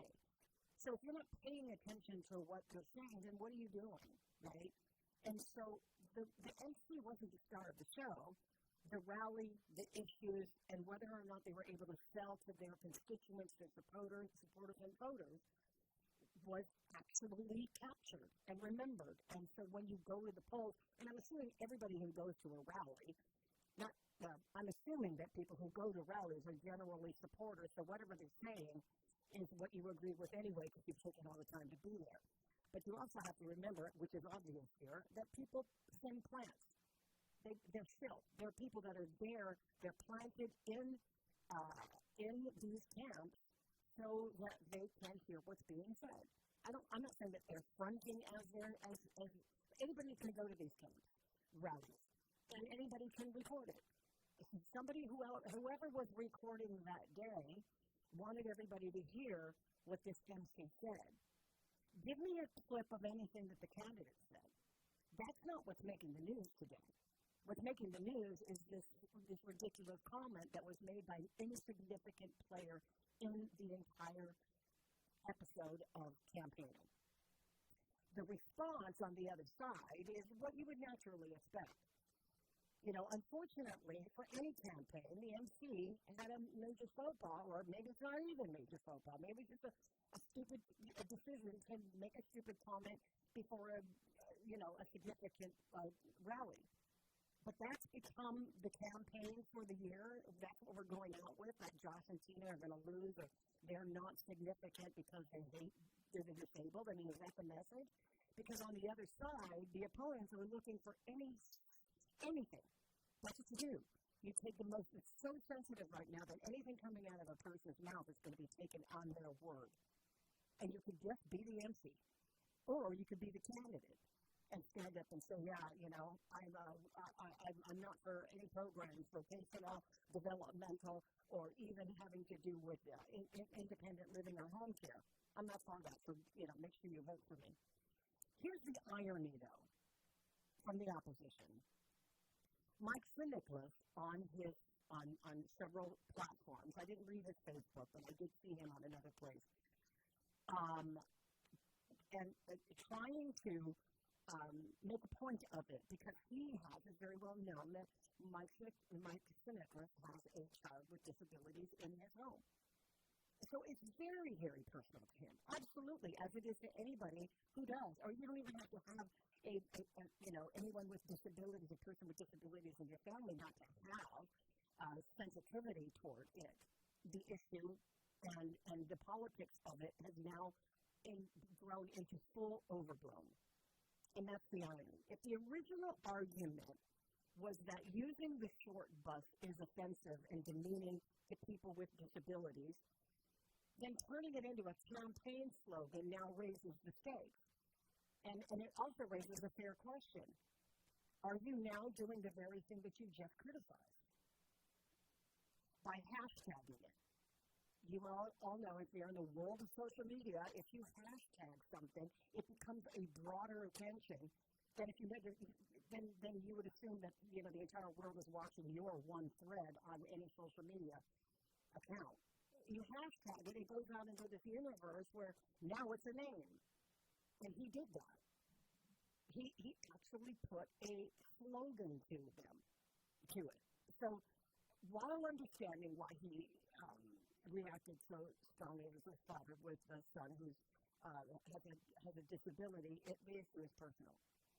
But now as a public supporter of an opposing candidate, he's also trying to make a point. So if the goal is to discourage the language that stigmatizes people with disability, repeatedly now using the short bus and the hashtag and the campaign messaging that comes along with, just keeps the language alive rather than nipping it in the bud and putting it to rest. Now you've created a situation, and so I wonder, by now fully politicizing this situation, what are we actually exploiting here? So, clearly he's reclaiming this phrase in order to make a political point. But he's also giving it a lot of life and more exposure. And that's kind of the dilemma that I'm looking for, because sometimes in politics, as you well know, the message becomes so powerful and so meaningful that people start thinking about who gets caught in the middle. And in this case, the people in the middle are individuals with disabilities and their families. That's who's stuck smack dab in the middle. And so if the objective by Nicholas is to elevate the conversation, then both sides should probably retire the phrase. Take the hashtag down. Don't use it again. Don't repeat it in social media, and don't make it so that everybody is, and now it is. How many people are you seeing on social media right now using that hashtag? Go take a look. The campaign should not have used it as a joke, and the opponents certainly don't need to turn it into a slogan to make the point that it was wrong. And I think that is where we all have to kind of calm down and understand it for what it is. If on one side, you have somebody, again, no offense to Joe Minott, but if he was an insignificant player in that rally yesterday, as is any MC who was hyping up at a microphone. He made it a bigger deal because he said something that he shouldn't. So, now he knows. Give me something that did happen at the rally. How about put on social media what did happen at the rally? How does Adelaide Cowboy feel about this? Not this particular situation, or this situation, because Tony Abbott is in the legislature, and he is a Republican, and he's a vice speaker. And Speaker Frank Bloss is a Republican, and he is in the legislature, and he is running for governor. And Teresa Lahe is a Democrat who is also running for governor, and so is Joseph Augustine. How do you feel about the funding and the funding for DISID that is being cut for these very programs that are funding the development of people in your family and the families that you know that have somebody with disabilities and special education. I mean, nobody's saying that. And then he's talking about the cuts that are being made to these very programs. If an insignificant player can do something stupid and feel stupid about it and then punish himself for it, while another insignificant player can call it out on a hashtag, how does that work? It's weird. 7:42, we'll take a break. The road to Adelaide is in full swing. We recently spoke with Lieutenant Governor Josh Tenorio and Senator Tina Maria Barnes to learn more about their vision as well. Catch the full conversation that took place on May 26th on the Wave 105 TV channel. This is a glimpse of Guam radio station. When Guam is not heard in Washington, our families pay the price. We pay it in higher costs, in housing that feels out of reach, in food assistance put at risk, and our Manamco and neighbors with disabilities still waiting for benefits they've earned. Mary Camacho Torres is running to change that. She'll fight to lower costs, deliver fairness for our veterans and downwind communities, and make sure Guam finally has a voice that's heard. This election, vote Mary Camacho Torres for Congress, number 1 on the ballot. I'm Mary Camacho Torres, and I approve this message. Paid for by the Tories for Congress Committee. Code 1 Store. Your one-stop shop for public safety and everyday gear. Shop trusted brands of tactical pouches, apparel, and footwear. Serving Guam since 1999. Celebrate Liberation with our special giveaway happening now. Code 1 Store. Let's get it.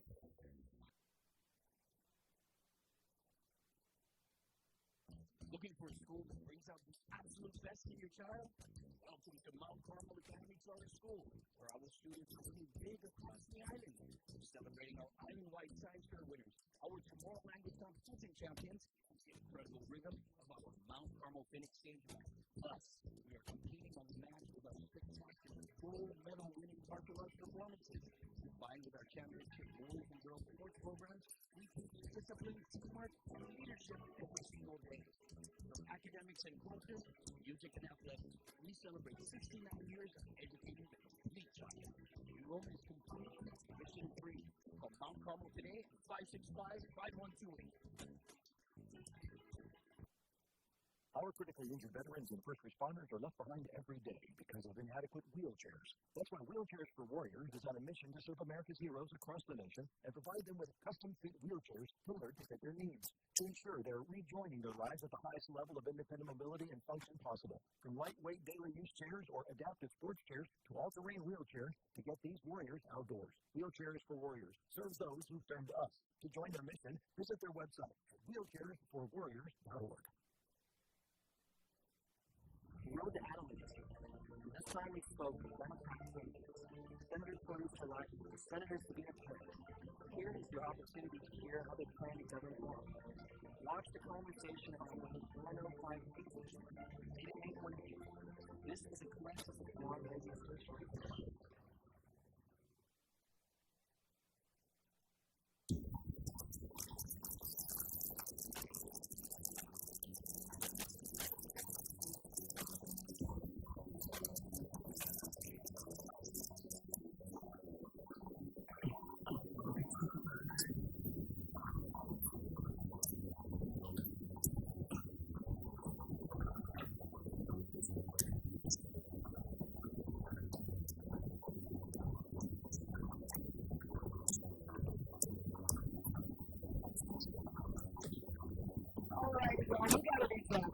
It's 45 minutes after 7 o'clock in the morning. Your traffic report for you right now. It's all being brought to you by Guam Auto Spot, where you can schedule a test drive. All you got to do is give us a call at 478-AUTO. Or if you'd like to take a look at our inventory, you may also visit our website. That's GuamAutospot.com. Okay, friends, let's see what we got going on in Honda this morning. Traffic is moving nicely up and around the main gate of the Naval Station. You will find some north as well as southbound traffic. Cruising traffic is moving along nicely. As well as the Negua, no delays there. Up and around the Naval Hospital, looks like traffic is beginning to pick up, as well as our friends in Higalia this morning. That's going to be getting around the Superior Court of Guam, the museum this morning, as well as the Bank of Guam intersection.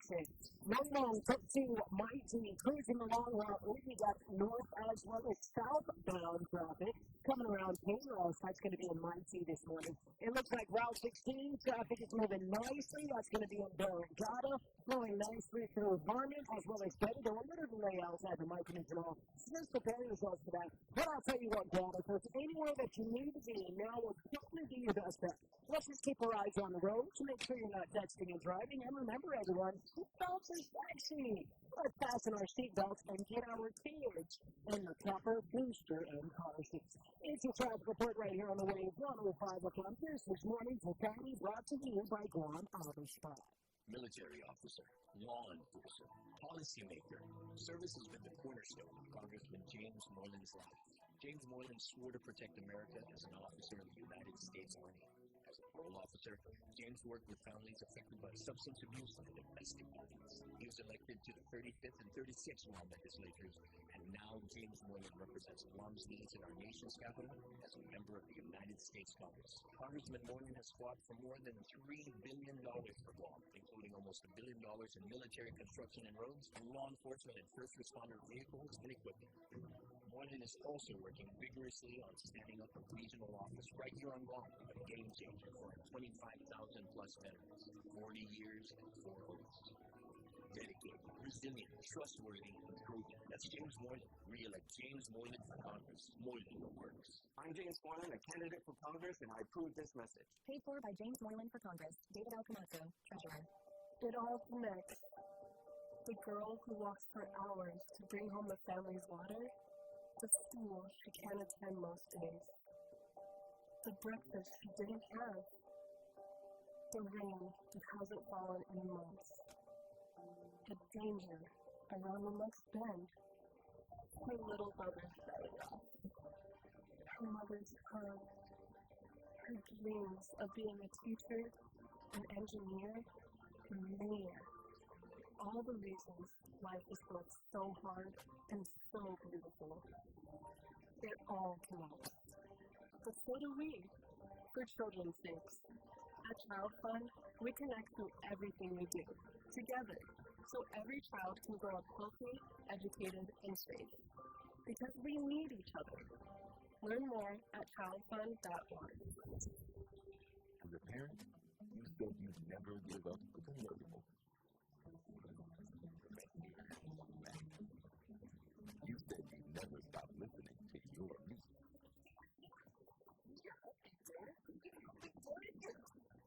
You said you'd never schedule your life around the stuffed animal.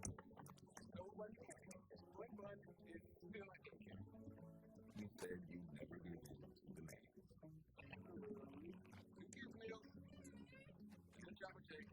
And never put them in harm's way. But never happened. And no amount of time is okay to leave your child in the car by themselves. Temperatures as low as 60 degrees can be deadly for children left behind. So always bring them with you every time you park the car. Stop, look, lock. Brought to you by NHTSA and the Ad Council. Many of our U.S. veterans and service members face challenges. Mental health struggles, housing obstacles, employment, food insecurity, and social isolation, to name just a few. I'm Bob Woodruff. My family and I started the Bob Woodruff Foundation in 2006 after I sustained a life-threatening injury while reporting from Iraq. Our service members had my back that day, and we need to have theirs now more than ever. At the Bob Woodruff Foundation, we raised awareness about the tough challenges veterans and military families face, and invest in solutions to help support them in the next chapter of their lives. And with one solution comes the next. We solve the housing situation, we increase employment opportunities. We solve employment problems, we address food insecurity. We solve food insecurity, we impact physical and mental health issues. Learn more about our work at BobWoodruffFoundation.org/success. We look at my son Jason and what the parents told him. My oldest called me and said, Jason got hurt. The trauma doctor said he needs to go to Shriners. His injury was a big injury, and I think a testament to the care that we provide. He's fully functional. He's riding his dirt bike, doing all of the things that you would want him to do. We're just so thankful that Jason is still here. Go online right now to we'll find ourselves. We're all for first-time guests and long-time friends. All for first light and twilight. For ranchers and trail runners. All for mountaintops and greens. Riverbanks and battlefields. We're all for showing up and giving back. To protect, to preserve, to pass it on. All parks depend on us, and we're all for parks. Join us at nationalparks.org/all-for-parks. The road to Adelaide is set. This time, we sit down with Democrat candidate Professor Joe Smart assessment on commitment. It's a full conversation playing on the 8 on the Wave 105 YouTube channel. Stay informed and hear their vision for Guam's future. Wave 105 is a Glimpses of Guam radio station. From Juba to Morocco, if Guam's talking about it, you'll hear it on Wave 105.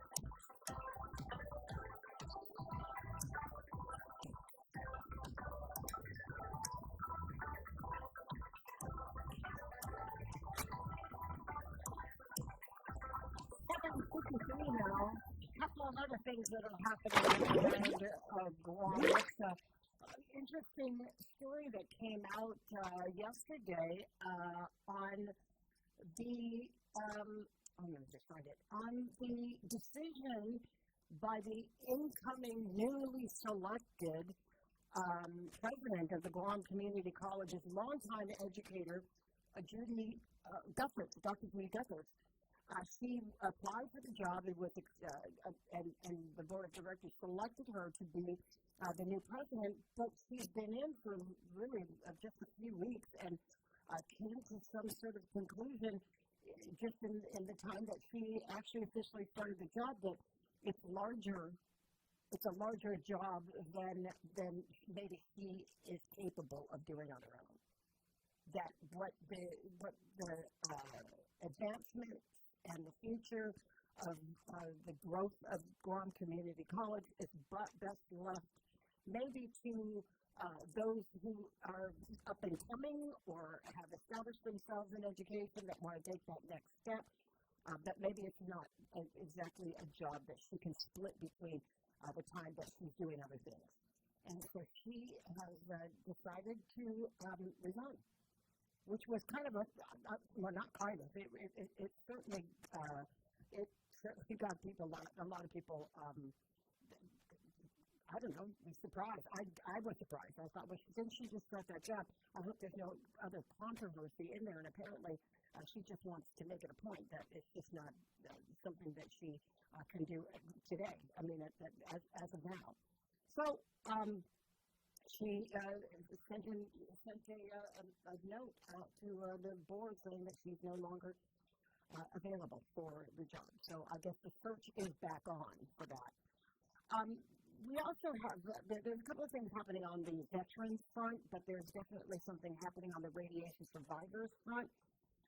The Pacific Association of Radiation Survivors sent out a release. It was kind of a YouTube video, actually, of the bill that will sort of provide compensation up front for veterans, for those who were exposed to radiation in particular years where they were exposed to nuclear testing or radiation that was used in many states and definitely in this region. And so Robert Celeste had some hopeful news that would happen. But there was another piece of legislation that was introduced, and we'll probably talk about it after the break. But this is an interesting one, and the timing also is interesting for a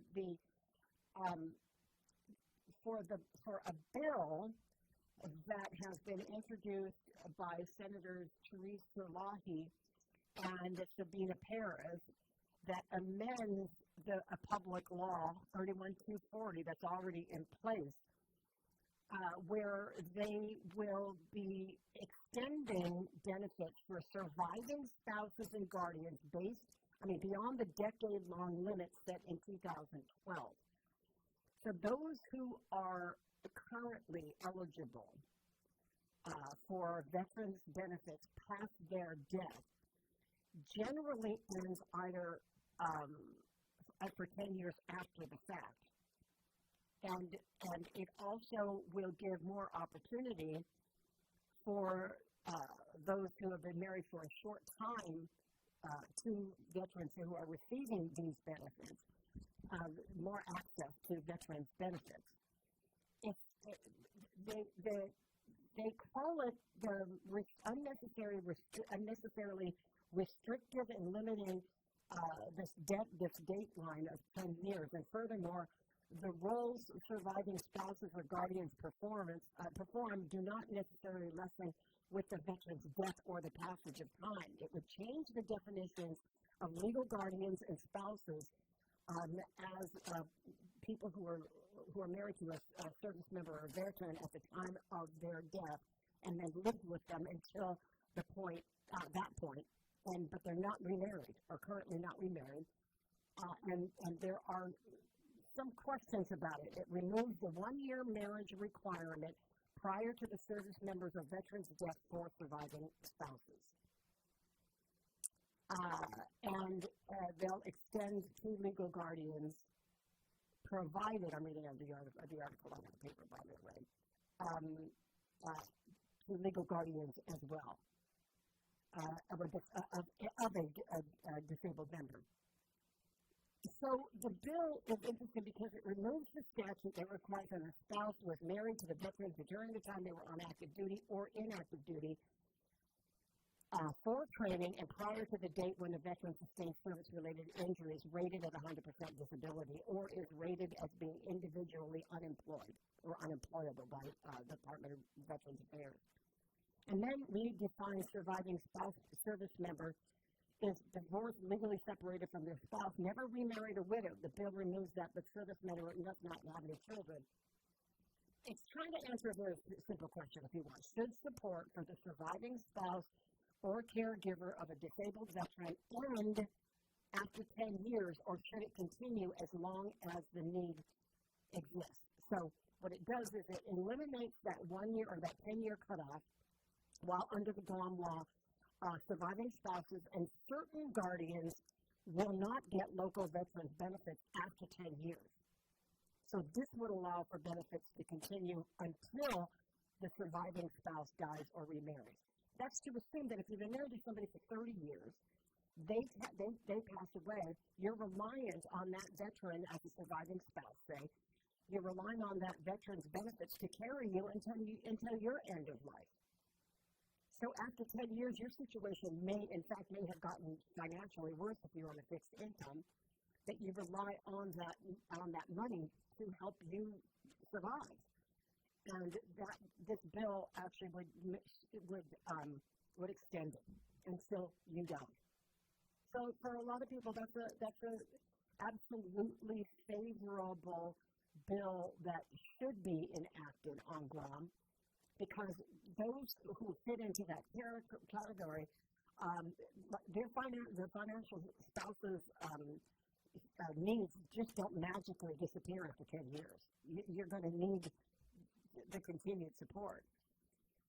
And then, of course, a lot of these spouses that have been caregivers for their veterans that have been 100% disabled or unemployable under Veterans Affairs standards, they become full-time caregivers for disabled veterans. Once they pass away, they've already passed up on an opportunity to work. They didn't have a career specifically because they had to tend to their husband or their wife.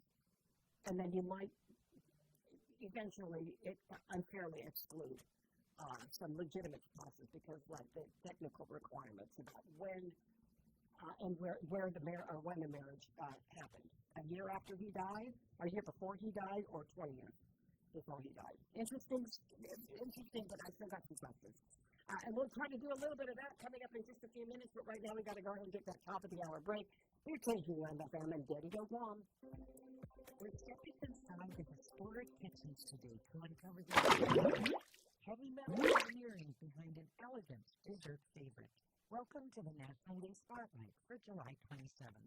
Before the invention of the convenient modern culinary blowtorch, old world pastry chefs faced a dangerous mechanical crisis trying to achieve the perfect glossy top for National Creme Brulee Day without curdling the delicate egg custard underneath. Their primitive solution relied on a heavy and-tooth cast-iron weapon called a flamander. Chefs placed this massive iron disc directly into roaring furnace coals until the metal glowed red hot. Then they carefully pulled the blazing plate out and hovered it just millimeters above the sugar, instantly flash melting the grains into a crisp window pane through sheer radiant heat alone, turning a high-end French luxury dessert into a grueling daily test of blacksmithing grit. We live in a really great time. We have blow torches instead of pull furnaces and big metal discs. I'm just thinking about that, when you went out to eat, that the chef had a blacksmith in the back. Forged in iron. We're also celebrating National Starch Food and National Lifetime Day. I'm Ross Anderson. And I'm Arlo Anderson with the National Day Calendar, reminding you to celebrate every day. If you're looking for world-class website hosting at a fair price, Pair Networks is your best choice. Founded in the early days of the web and still going strong today, Pair Networks now hosts over 150,000 websites for its demanding customers worldwide. Setting the standards for excellence, Pair Networks has a technical and support staff that's second to none. A highly stable company with top-of-the-line technology, Pair Networks offers total reliability and flexibility for your website, and even a money-back guarantee. Whether you're a professional web designer or a beginner just getting your site online, Pair Networks has a web hosting plan that's right for you. Make the move today. Log on and learn more at pair.com. That's PAIR.com. Pair Networks. World-class web hosting at a fair price. Visit us at pair.com. Pair Networks. When Guam is not heard in Washington, our families pay the price. We pay it in higher costs, in housing that feels out of reach, in food assistance put at risk, and our Manamco neighbors with disabilities still waiting for benefits they've earned.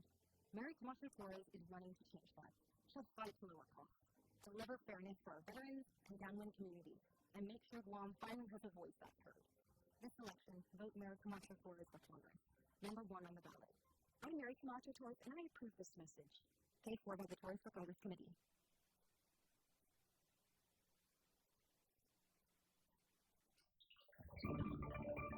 You're listening to Mornings with Patti, where the conversation belongs to everyone.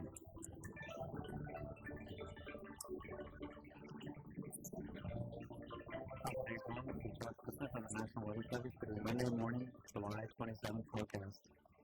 Scattered showers will continue today and even increasing coverage tonight. Isolated thunderstorms also expected tonight and into Tuesday. Gentle to moderate east and northeast winds will continue through early this week. Combined speeds of 3 to 4 feet will increase weather shows starting tonight. And low risk of river currents will continue along all reefs through at least tonight, but may increase to moderate along east-facing reefs on Tuesday. For the latest weather forecast from us here at the National Weather Service, visit us at weather.gov/GUN or dial 211. Hope everyone's a good day.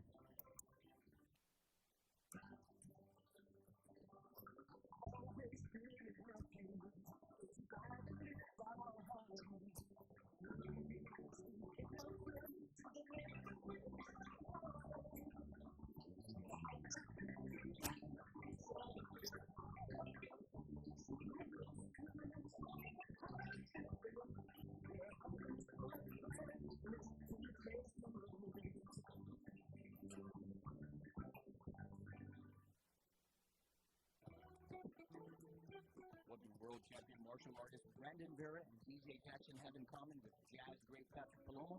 They all teach Mount Carmel Academy Charter School students. Mount Carmel is now a charter school serving the entire island of Guam. Voted Guam's best school, it's tuition-free. We begin our 70th year of educating the complete child. Register today. Call 565-5128.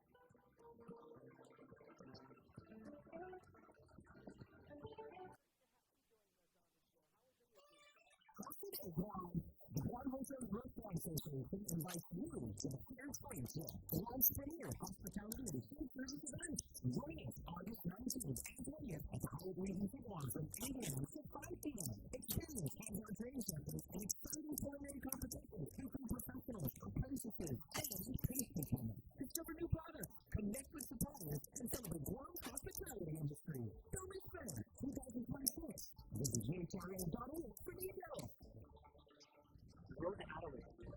This time we spoke with Democrat candidates, Senator Teresa Patti, Senator Stephen Perry. Here is your opportunity to hear how they plan to govern the world. Watch the conversation on Wave 105 TV. Rated Me 20. This is the place to Guam radio station. Explore, snap, and share for a chance to win round-trip tickets to Taiwan. Join the Guam Photo Hunt and visit iconic landmarks and hidden gems island-wide.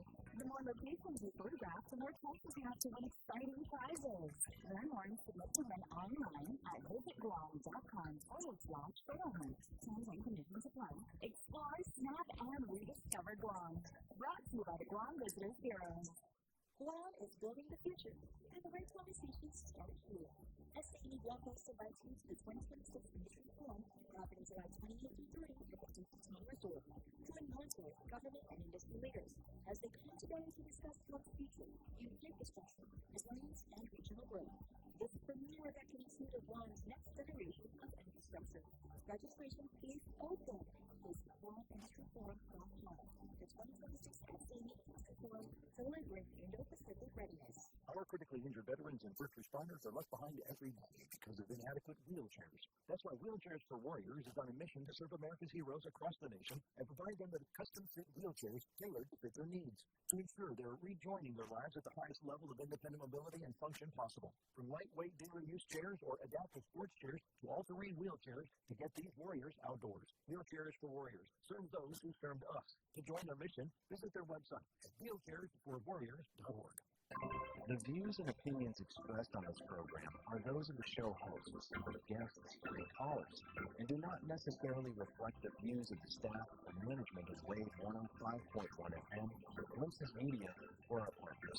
We strive to provide quality, respectful, and engaging content, and we welcome you to participate in the conversation.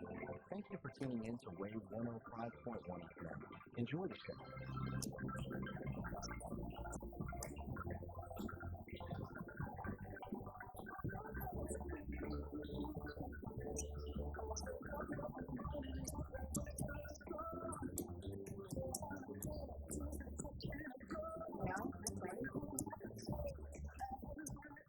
Yeah, that's right. I do that too.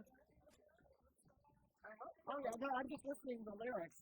When I wake up at the crack of dawn, I stretch and I run. I'm like, yeah, I got that too, right? It's all the other stuff that happens after that. You wake up in the morning and I have a routine. I wake up at the same time every morning. I do the same thing. It's just the point where I have to get. I try to do as much as I can, like in the kitchen. Like I do the coffee thing the night before. I always have the. I just drink them. I just drink the cheap stuff. I drink the powder, whatever it is, whatever instant coffee. Because some of them are actually pretty good. And I have a flask, and so then the only thing I do is I wake up in the morning and I pour hot water into it. And so I have this hot water dispenser, right? Hello? Oh, anyway, so we got development happening here. I just forgot what I was going to say. Oh, the hot water goes in, and that probably takes more time than anything. And it's not, it's like getting prepping for the day. Like, are you going to eat this morning? Are you going to grab a piece of fruit? I should pack a lunch or I should pack snacks or something for us every day. Granola bar. Yeah. A granola bar. Get a granola bar. What the hell? Yeah, you know why you can't get granola on the radio? They got the new ones at Payless, and it's yogurt. So good. Yogurt, Patti. Good Lord. Oh, my God. Yogurt, Patti. Yogurt. I can't hear you. Okay. Apparently.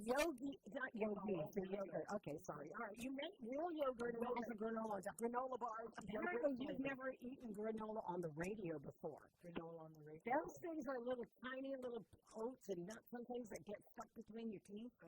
And then you spend the entire time just squishing because you're I'm good. Griddle all over the desk. I'm just dumping my mouth the entire time, trying to get them out my gums. I got you. Yeah. I got you. Okay. All right, 8:12 here on the radio. Good morning to Robert Celestial. He's, if you don't know him already, who are you? He's the president of the Pacific Association of Radiation Supervisors. I'm kind of, you're so well known in these parts that I'm like, who are you if you don't even know who he is? But no, thank you very much for coming on the radio. Let's talk about, I saw the thing, the thing that you sent me the other day on YouTube. Talk to me about the verification of this measure that you're talking about. Which one? The when you're talking about the upfront, yes, the upfront payment to radiation survivors, one-time lump sum of $150,000. Yes, that's the new draft bill. That's the new draft bill that hopefully is going to be introduced soon. Mm-hmm. And who's the author of that? Who's the author of that? Congressman Moylan. Okay. And so we had the briefing last week. It was with Congressman Bell from Missouri. It was Congressman Moylan and Congressman Vasquez from New Mexico, and Congresswoman Titus. I believe she's from either Arizona or Nevada. And we had, I spoke for Guam, Tina Cordova spoke for New Mexico, and Phillips for Missouri. And what it is that they're all going to be in the bill. There's other folks in other states that want to be included. Colorado wants to be included, Ohio wants to be included, Missouri missed a couple of zip codes, and the Navajo Nations having a hard time getting their compensation because they don't have affidavits. And so even though they got included last year in the program, Department of Justice giving them a hard time because they don't have affidavits. So that's going to be an our bill. So the $150,000 is we raised it to that much from $100,000 from last year. And so that's what we're shooting for in our bill this time.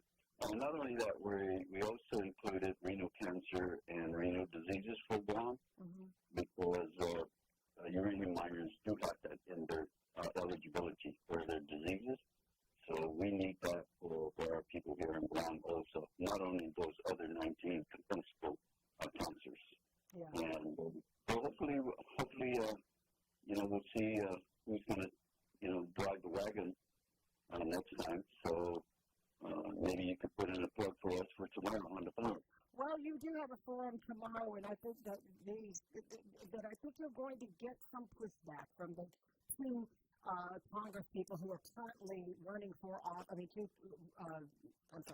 two candidates for that office that are clearly running against James Moylan.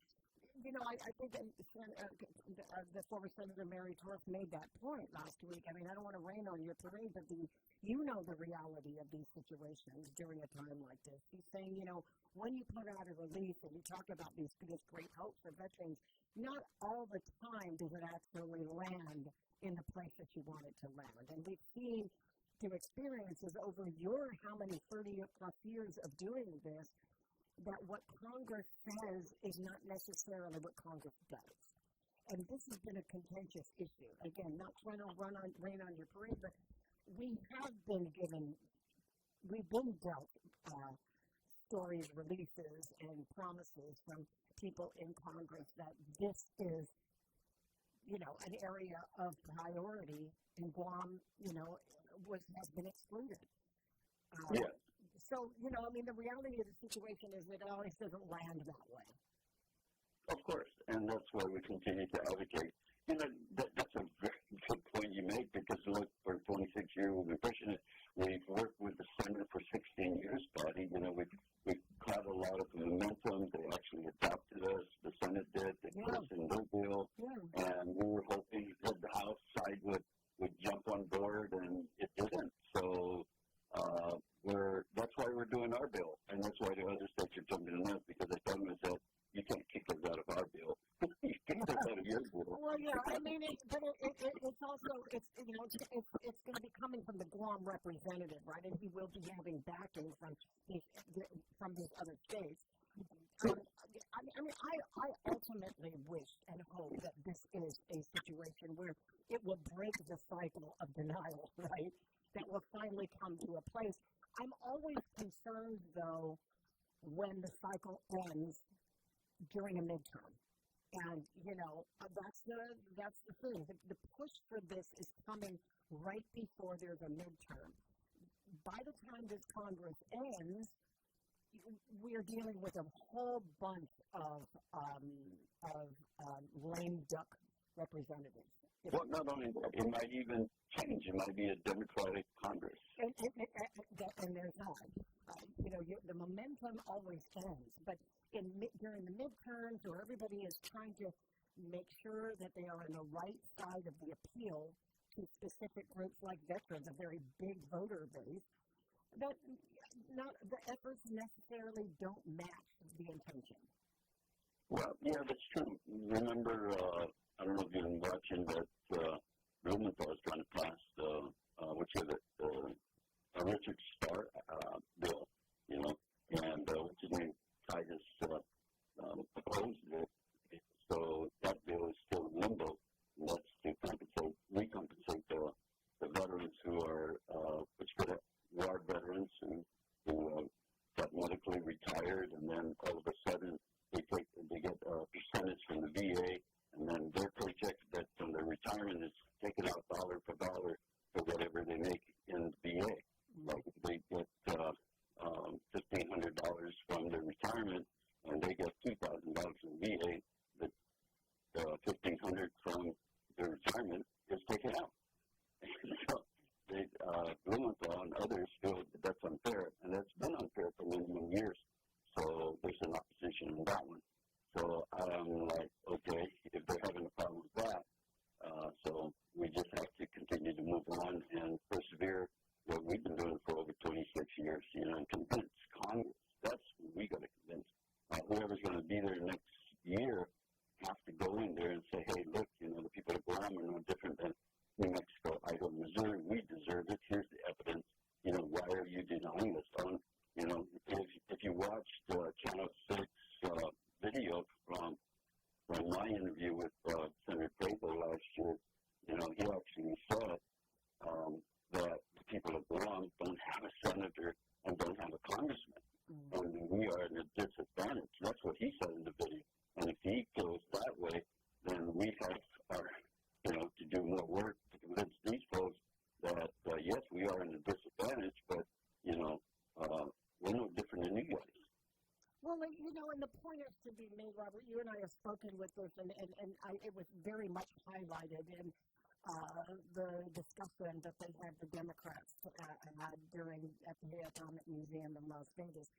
Pretty much everybody on that panel, I don't know if I think I sent some of the video, but every person that's on that panel, except for the really older guys, there were some guys that were not as old as the veterans from, World War II, that sort of thing, but they were talking about how, especially during the Vietnam War, that they can't provide evidence. They were sworn to secrecy. We had this conversation before that these guys, a lot of them went to their graves not ever exposing what they were exposed to because they were loyal patriots of the U.S. federal government, and they weren't going to disclose what kind of work they were doing during that period of time. And so the fallout from that has been that they haven't been able to actually seek any kind of compensation or take advantage of any benefits because they have no record of any medical problems they've had because radiation exposure wasn't on their chart. Right. And so even with my comrades from the Inuit cleanup veterans, that they had that problem for many, many years, even though they got out in 1981 or 82, every time they went to the VA would deny them. Says, no, there's no such thing as a atomic cleanup veterans. And so until 2022, when finally Congress identified us as atomic veterans, so it took that long. And all my comrades, remember there's 6,000 of us, and there's less than 280 of us alive today. So all my comrades that have died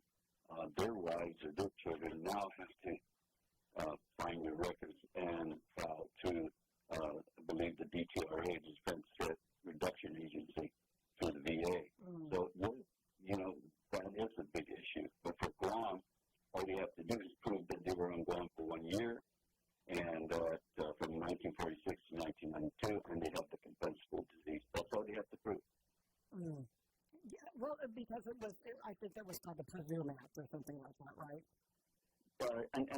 Yes, it's a presumption. And in 1990, when they passed the original bill, President Bush at that time said he's signing it as compassionate payments, whether a scientific evidence can be established, meaning he's just going to sign it because he feels that the people who were exposed, the health were affected.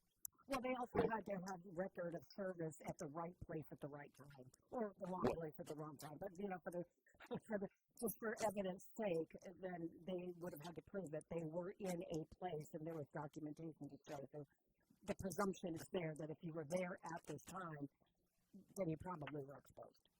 Yes, and the Department of Justice, is pretty keen on that. It's basically just the three eligible ghost grades. Matter of fact, a lot of them, mentioned it last week on TV, on video, that thousands already have received $100,000. And I just felt like, wow, the people at Guam missed out on that one. But, they're still fighting. Well, and you will be. You will be until this becomes a front and center issue for these the folks in Congress, and it's very specific toward radiation survivors. When you talk about this group as a whole, the conversation is very lively still. There's still a lot of people who are pursuing it, but these are also people who have been there and have aged, right? And they are still hanging on to the fight. And if I haven't gone to, that forum and heard these people from Nevada come from all different walks of life and all different sorts of different ages and are now advocates. They never were survivors of radiation, but they're advocates for their family members that have since passed or are currently, suffering the impact of the radiation. When you're talking about a voter base of people, what are we talking about? Is this a serious voter base for some of these senators and representatives who have, rely on the people who can vote for them? Is this a big voter base for them? Maybe not as large as veterans. I couldn't compare the numbers. Where are they in that whole scope? Well, it all depends. Right now, we're pretty strong because we also have Lily Adams and Kevin Davis from. We have the full support of the Union of Concerned Scientists. And so with them, and they actually lobby a lot. They're doing to get the scientific data. They've been doing this for many, many years also. And for the voter bloc for each state, it all depends on the senators and the congressmen at the time, when they feel that if they want to pursue it or not. And it's up to us to convince them, just like it's up to us as members to convince our leaders here in Guam. If they, it's a very important issue, and if they don't take it serious, the only thing we could do is just vote them out. Well, that leads me to this leads me to tomorrow's forum. You will have Alicia Limpiaco, you'll have James Moylan, and you'll have Mary Torres all at the same table. Are you going to be able to make a judgment call on their dedication as a priority, where it is on their priority list? We had a CCS committee, a Congressional Candidates Committee, Forum Committee, and I told them, we are neutral. We are neutral. Everybody's neutral. We're going to go there. These are the three that's going to represent our island. I sat down with each one of them and I explained. I gave them all the information. I've been giving them information daily, whatever I get. I want them to be prepared. I even gave them all the questions, the agenda, and so it's up to them. Now, in your conversations with them, I imagine you probably spent more time with Moylan at him being in the second term, but in your conversation, and so you already know where he is on the side of movement toward this effort and adopting this issue and making it viable, hopefully viable and relevant. What about Alicia Limpiaco? What kind of response are you getting of her knowledge of the situation and any impacts that Guam can make as a non-voting delegate? Well, for Alicia and Mary, they have all the information, and it's they have to present it to us, to the public, and I can't go any further in that. Yeah. No, I'm sorry. I just meant that in your regular conversation with them on this particular issue, because this is your issue, do you think that they have, do these candidates have, specifically Elisa and Mary, only because they're the newcomers to the race? You already know how James Morgan has responded or what he's done in the past 2 terms. Do you think that Alicia and Mary both have a good grasp of this issue and understand the plight of radiation survivors on Guam, still trying to convince America that you exist? I believe so. Okay. I believe that they both have compassion. I think that's the most important thing, is that an individual has to really understand what our people have gone through over the years.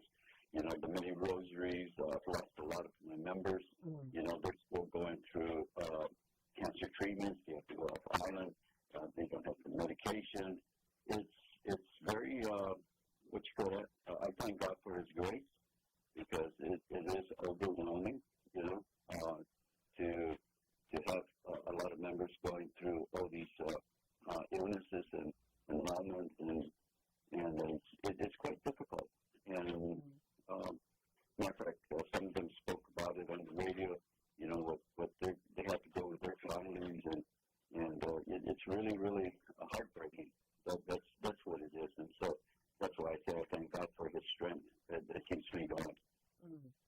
Well, you know, Robert, you've placed all your priorities definitely over your lifetime in the right places, and I think that for you and for others who have been fighting this fight, really deserve some kind of relief right now. It's not getting, you know, an entire $150,000 lump sum and including some of these cancers in the list of coverable benefits.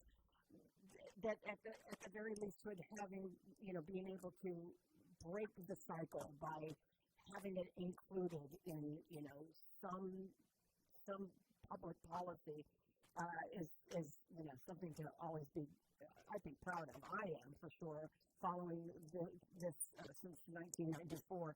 It's been a hard-fought battle that I think that you deserve to win. So good luck on the forum tomorrow. I really am interested to hear, you know, both from Ms. Montiaco and Ms. Torres and their views on this and how they grasp the reality of the fight before Congress. So I hope. We will too, and Patti, we're going to streamline it too. Oh, okay. Where are you going to? Where is it going to be streamed? We're getting a videographer. I forgot his name. So it's going to be really, really good. It's going to be on Facebook and YouTube. So I'll put it out. Oh, okay. Yeah, because they're both. If you link to both, then they'll be on. Who's the moderator? Who did you get? Our favorite, second favorite. Oh. Paulie Suba. Oh, Paulie Suba. I love that. That's great. Another person has a great grasp of this dialogue. Well, remember they asked you first? Well, it's okay. I mean, you know, Paulie Suba and I sometimes I feel are interchangeable on the stage that way. But he's very professional, and he definitely has a grasp after interviewing you know, on this topic before. So good luck to you guys. I know that it's going to really put the questions, you know, and for people to judge who of the three is really going to catapult us into the next cycle. Which I think we deserve. It's my pleasure. So have a great day in the meantime, Robert. Okay, all right, my appreciate it. friend. Take care. Bottom of the hour now. Let's go ahead and take that quick break. Yeah? Okay, be right then. The road to Adams is in full swing. We recently spoke with Senator Josh Tenorio and Senator Tina Nabon to learn more about their plan for Guam. Catch the full conversation that took place on May 26th on the Wave 105 Weekly Channel. This is a glimpse of Guam Radio Station. What do world champion martial artists Brandon Vera and DJ Jackson have in common with jazz great Patrick Palomo? They all teach Mount Carmel Academy Charter School students. Mount Carmel is now a charter school serving the entire island of Guam. Voted Guam's best school, and it's tuition free. We begin our 70th year of educating the complete child. Register today. Call 565-5128.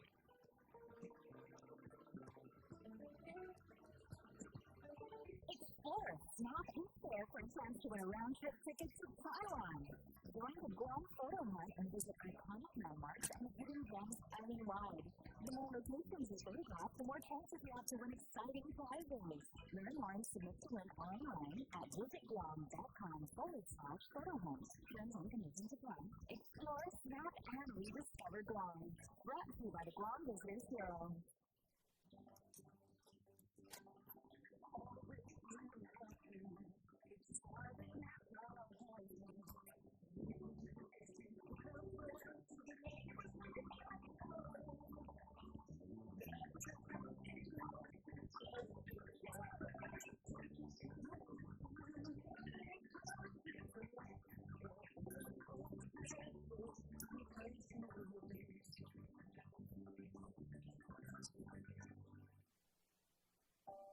It all connects. The girl who walks for hours to bring home the family's water, the school who can't attend most days, the breakfast she didn't have, the rain that hasn't fallen in months, the danger around the next bend, her little brother's belly laugh, her mother's hug, her dreams of being a teacher, an engineer, a mayor. All the reasons life is both so hard and so beautiful. It all connects. But so do we, for children's sake. At Child Fund, we connect in everything we do, together, so every child can grow up healthy, educated, and safe. Because we need each other. Learn more at childfund.org. As a parent, you said you'd never give up a convertible. You said you'd never stop listening to your music.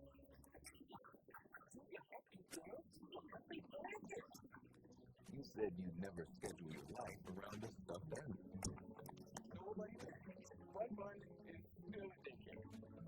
You said you'd never give in to demands.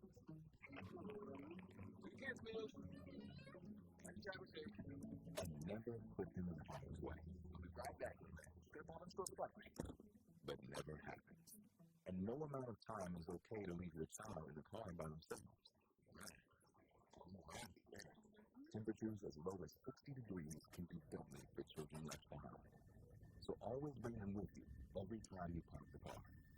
Stop, look, lock. Brought to you by NHTSA and the Ad Council. Many of our U.S. veterans and service members face challenges. Mental health struggles, housing obstacles, employment, food insecurity, and social isolation, to name just a few. I'm Bob Woodruff. My family and I started the Bob Woodruff Foundation in 2006 after I sustained a life-threatening injury while reporting from Iraq. Our service members had my back that day. We need to have theirs now more than ever. At the Bob Woodruff Foundation, we raise awareness about the tough challenges veterans and military families face and invest in solutions to help support them in the next chapter of their lives. And with one solution comes the next. To solve the housing situation, we increase employment opportunities. To solve employment problems, we address food insecurity. To solve food insecurity, we impact physical and mental health issues. Learn more about our work at bobwoodrufffoundation.org/success. I am America, my son Jason is a China's children. My oldest called me and said Jason got hurt. The trauma doctor came in and said he needs to go to China. His injury was a big injury, and I think a testament to the care that we provide. He's fully functional. He's riding his dirt bike, doing all of the things that you would want him to do. We're just so thankful that Jason is still here. Go online right now to lovesigners.org. We're all for first-time guests and long-time friends. All for first light and starlight. For road trips and trails. All for mountaintops and moons. Riverbends and battlefields. We're all for showing light and giving back. For sense, to preserve, to pass it on. All parks depend on us. And we're all for parks. Join us at nationalparks.org/allforparks. Real talent is defined by what people can do, not where they learn to do it. So by stopping at the education section of a resume, you might throw away the perfect hire. Salesforce Highland helps you to tell others need, like more than 70 million stars, skilled through internal degree. Let their story unfold and gain a competitive advantage because hiring managers with those skills are 60% more likely to find a successful hire than skills first. Learn why at PaperPaperFeeling.org. Brought to you by Opportunity at Work and the Ad Council. A message from Joshua Jackson, actor and Fair Volunteer Ambassador. Food allergy is a serious, life-threatening disease that impacts over 33 million Americans. When your immune system sees certain food proteins as a threat, every bite matters. But here's the good news. There have been advancements in the treatment of food allergies, and with one voice, we can create better awareness. Because in the FAIR community, the disease doesn't own us. We own our journey. Talk to an allergist to understand your allergy. Visit foodallergy.org/Empower to learn more. Very funny comment. New voices, new stories, right now.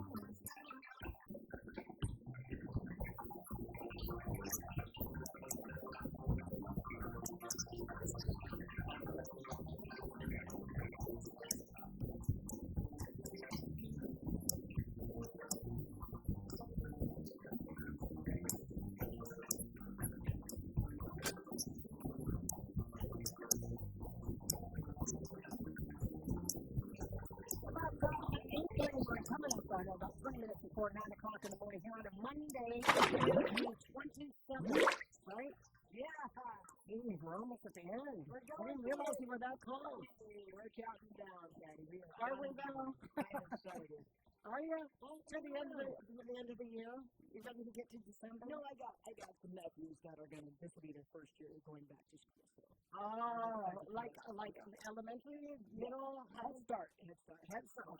Yeah, I got one nephew, so fine, but that's going to be exciting. Got one nephew. We're going to see. Are you going to go to the first day of school because they said all the schools are open? I'm not going to be able to be at the first day. I'm not going to be able to. I mean, for the same reason that, well, I don't have any kids that are going there anyway, but yeah. But yeah, nonetheless, it's going to be an exciting school year. I like the movie. I think so, yeah. Just as exciting as this campaign. It's getting heavy these days. This campaign is a whole other ball. I think the tempers, it's really coming from the supporters, but the tempers are the sensitivity. 150 degrees on social media. I'll give you a weather update on social media. Yeah, okay. Well, and that's what you want. Comments, scattered emotions. That's what it's supposed to be. It's the constituents. It's just what I'm saying is, I implore people to hear both sides, right? It's easy to take a side, absolutely, on this issue, and we've got to be careful that the campaign is trying to separate themselves or their characterization of their priorities when it comes to persons with disabilities. And they have to separate themselves from the MC. And the MC, as loyal as a supporter of Joe Meno is to the Josh and Tina campaign, it behooves him to get out in front of all of this and try to squash it as much as he can. Because he has to take the fall for the campaign. He's been admonished by the public, and he's been admonished a little bit by me. He got a little slap from me as on the wrist. It was only fair that he was expecting that people would say, bro, that was a bad idea. And that is recognizing with complete 100% sensitivity that I have toward people who are in a public forum who take a microphone and say stupid stuff. We've all done it. And in my career, like I said, spans over 40 years, I will tell you I've said a lot of stupid stuff. And I know that people might have still been reeling all the stupid stuff that I say, and that's probably why they don't like me. But nobody intends to say stupid stuff. Sometimes when you're at the microphone, you don't know what's going to come out of your mouth unless you're fully prepared for it or you're experienced enough that you have to read the audience. You've got to see who they are. Don't be tone deaf to everybody's stuff. And then just figure it out. And the more you do it, the more experienced you become. And if you are a good MC, you know your crowd. This guy knew his crowd. These are his people. They were at a rally, and he was hyping it up. And he made this disparaging remark, and it was painful to hear. And now everybody's going to fly with it. Absolutely everybody's going to fly. We're all having deep emotions about this. I mean, who are you if you don't have any sort of sensitivity to this? But I'm saying I don't feel like it makes an election if the one person who's running for that office put out a statement saying, listen, he said something stupid, we agree it's stupid, he agrees it's stupid. Our point is you can never look at any one of us as candidates and as political leaders and as elected leaders and say, we haven't done our part. William Barnes was the director of DISID for many, many years, and for his time as well as a lieutenant governor in the past 8 years, has also cataloged all of the actions that he's taken for this group of constituents, or people who may live among us, even if they aren't necessarily voters. So, would an opposing team take that and run with it? Absolutely. Have they ever, in the history of politics? Absolutely. It's low-hanging fruit, which is why when you get to the final week before an election, you really got to make absolutely, you do got to watch your P's and Q's. And you really definitely have to make sure that if you're going to get up in front of an audience and you're going to start talking about joking around, you know that some of these jokes just bomb. They absolutely, and I don't mean bomb as in a good way, I mean bomb as they flatline. They just fall on the deaf ears. So I don't know how it's all going to be, rallied around here, but listen, we are currently under a larger administration with greater impact about things that he says because he's unfiltered as the President of the United States. He campaigned in his first term before he was the president back in 2015, mocking a reporter with a disability. He imitated the movements during a campaign rally in front of everybody. And he said at the time it wasn't his intent. And he said that the gestures that he was doing to mock the physical disability of this reporter was to depict people he considers who are flustered. It was a poor explanation, and it was a poor gesture. And then he does, the whole low IQ. He's the low IQ. He calls everybody who's, low IQ. And then he's got all of these nicknames. And I understand. In the world of this kind of tongue lashing, I understand the big difference in this example of this phrase that was used that talked about the shortcomings of special education students and how they're transported to school. Calling somebody a low IQ is an insult about intelligence. That's the blanket meaning for when Trump uses that. But the whole short bus comment, it evokes a group of people who are having special needs. It's a whole group of people. It's not pinpointing any one person, and it is an entire boost of people that this government tries to protect with these policies. So it's crossing a different kind of line. Listen, I will never be the girl who's sitting on the radio defending Trump. I'm just saying that when people say, when he makes these comments to people, like calling them names, low IQ, Sleepy Joe, he calls him, crooked. He's good at making names for people and using them, these stereotypes. It's important that once that joke depends on the stereotypes or people with disabilities, you stop debating your opponent and you started insulting people who weren't even part of the political fight, which is what they did, which was the situation.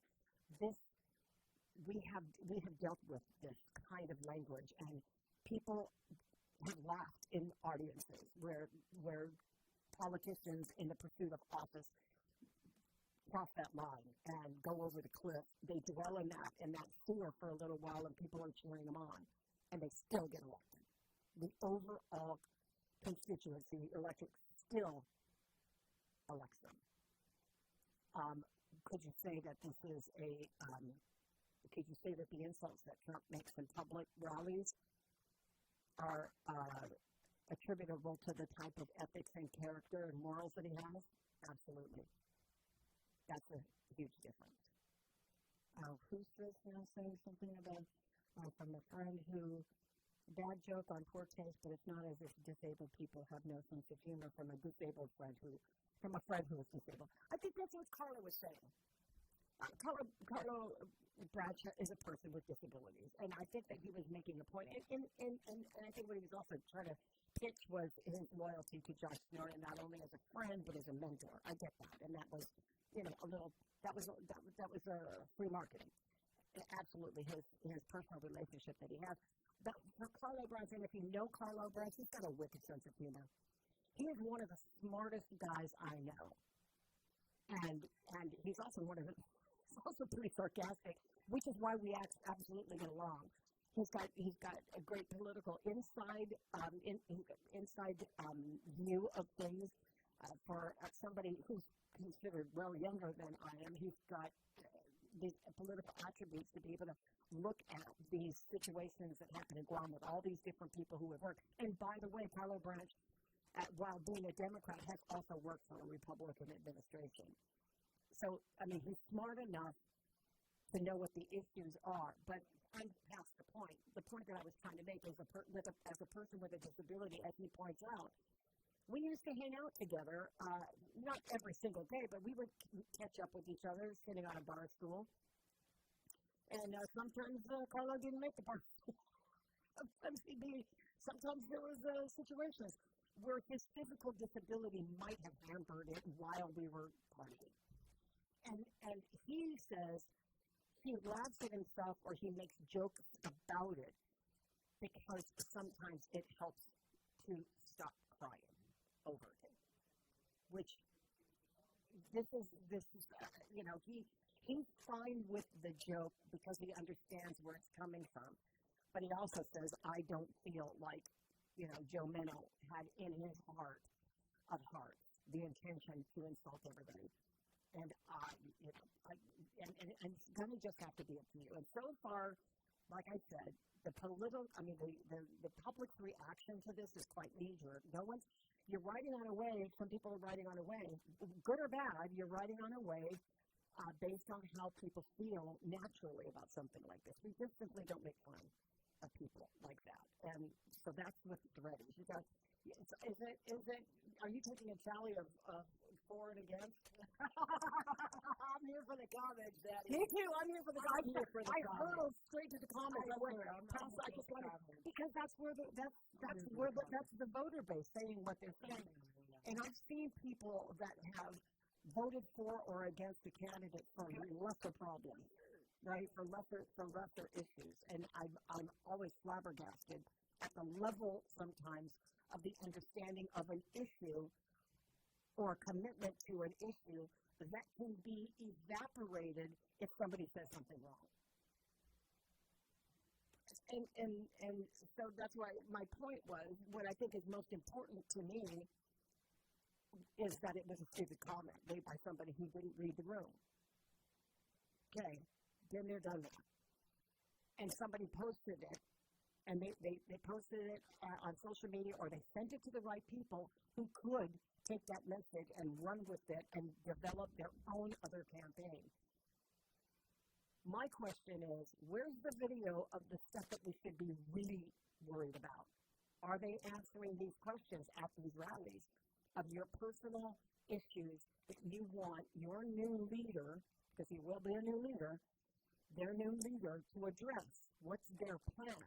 And does that fit in with what you're doing? Okay, yeah. That distraction of the comment, insensitive, it's got all of the traffic. It's everything that you're saying that's negative about it. Absolutely, 1,000% agree and more. But what was the stuff they were actually talking about? Nobody's now even paying attention to the amount of effort, money, and time that went into reaching out to the people on the Calvo side, and the Blas Okada side, and the Josh and Tina side during yesterday's rally that involved thousands of people that were there for their guy and their gal. I don't even know what they said. I had no idea what they said in these rallies. And somebody, I think it was, they were asking, somebody asked, why didn't Josh respond to it right away?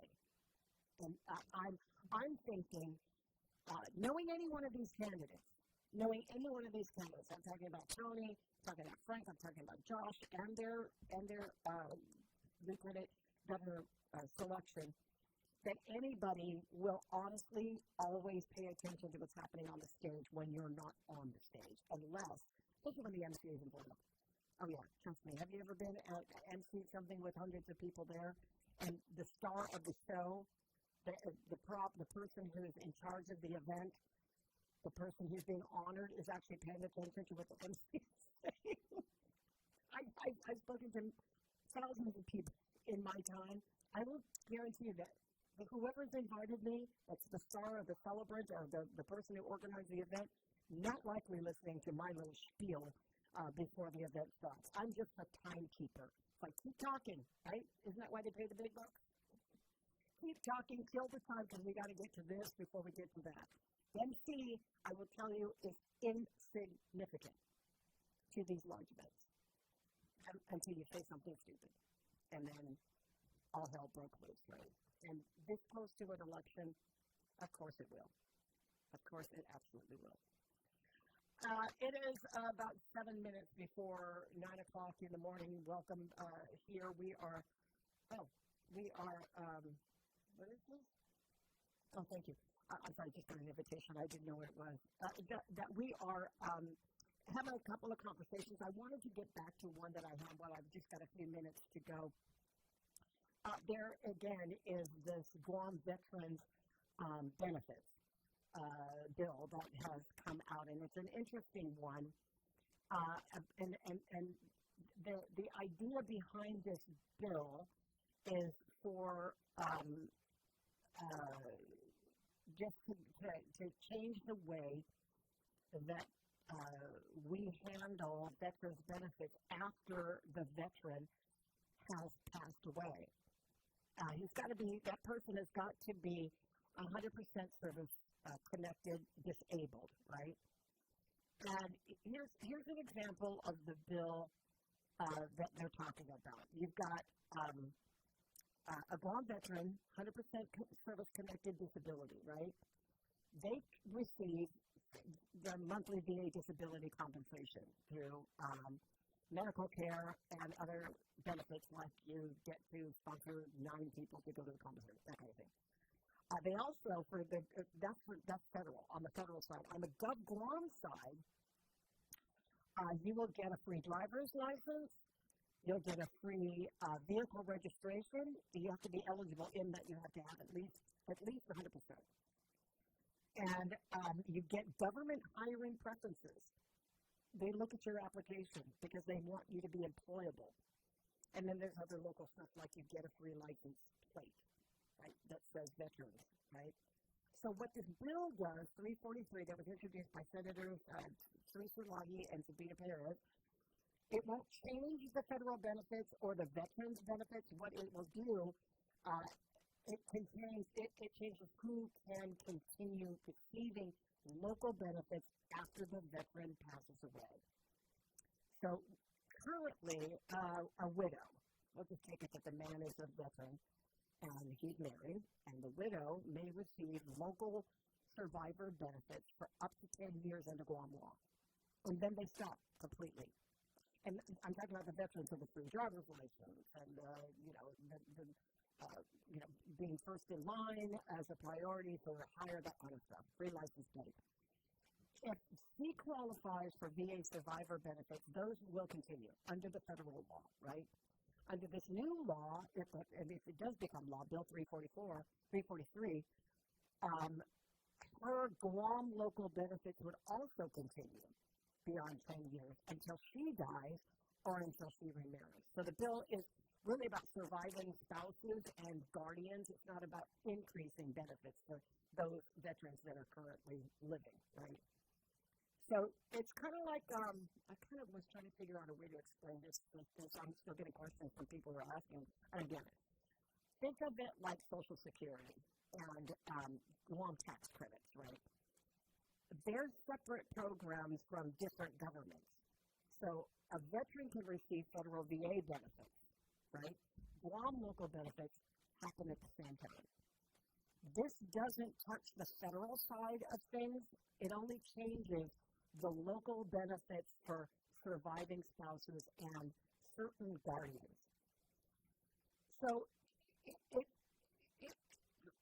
this is not a bill that anybody would disagree with, especially if you are a surviving spouse and you're on year 9 of these kind of benefits that you get from Guam, and then in a year it's going to change. And these are services that you're getting from the government for free. If you're on a fixed income and you've been married to the guy for 30 years, and then he died 9 years ago, and you're on your last year of these free benefits you're getting from Guam, that adds to the expenses of your household budget if you don't get them. So this bill will extend the time that it will be benefits that you're going to get for the rest of your life, like a veteran would have gotten for the rest of his life. Here's the thing, and this is probably going to be an issue that's going to be a stopping point, if it is even going to make it into this legislature before these two ladies get out of office, authors get out of office. And what happens if neither one of them do? What happens if they don't? Because they're currently senators. So this bill, the timing of it right now is absolutely crucial if you want to look at it politically, because you're drawing sympathy from a very strong voter base that has compassion. Veterans say what's on their mind because they can. Because they can. Because they've also been been the victim of give and take it away, right? So assuming that it does get the attention of the veterans, which it will, because we're talking about their survivors, anybody would want that, the timing of it, and most importantly, the cost of it. This is going to come straight out of the Guam Veterans budget. The Veterans Affairs Office in Guam. And they can barely keep up with the money that they have now. We're just talking about during the time that we're talking about this 2027 fiscal year budget going under. They're introducing a bill without any real number of how much it's going to cost, which I think is going to be the first question that the senators will ask if this makes it into the fold. What's this going to cost and how much different? Who are we talking about? If you're cutting off the 10-year timeline, and we're going to be doing this for people for the rest of their lives, how much are we talking about? And besides that, here's the downside of it. Here's what the statistics will show, that a veteran, a person who has lost a loved one after so many years of marriage tends to remarry quickly. They'd like to remarry quickly, or they want companionship, and they want to carry on a relationship where they are being also taken care of. And so if a veteran, spouse, survivor, gets married to somebody with a year after the veteran passes away, then they completely lose their benefits. And so the benefits that were afforded them on the Guam side of it. And the person that has, they'll end up as the story is told by some of the veterans who have said, we end up lonely all the time because we want to preserve the benefits. If we get married again, then we don't have it. Again, this is not federal veterans benefits. Those stay, they have their own set of rules. This is just the Guam side. And so the big question is, how much is it going to cost? And is it worth it right now? And clearly it is obvious that some of these bills that, and I've said this before, some of these bills are introduced at a time when people are most vulnerable to some of the topics that become front and center during a campaign here that may not have been so important 2 years ago when they first got elected. It's 9 o'clock in the morning. Let's go ahead and take a break. Page UMFM and Debbie DeGuam. We're stepping inside the historic kitchen that was a dangerous heavy metal engineering behind an elegant dessert favorite. Welcome to the National Day Spotlight for July 27th. Before the invention of the convenient modern culinary blowtorch, old world pastry chefs faced a dangerous mechanical crisis trying to achieve the perfect glassy top for national creme brulee days without curdling the delicate egg custard underneath. Their primitive solution relied on a heavy, antique cast-iron weapon called a salamander. Chefs placed this massive iron disc directly into roaring furnace coals until the metal glowed red hot.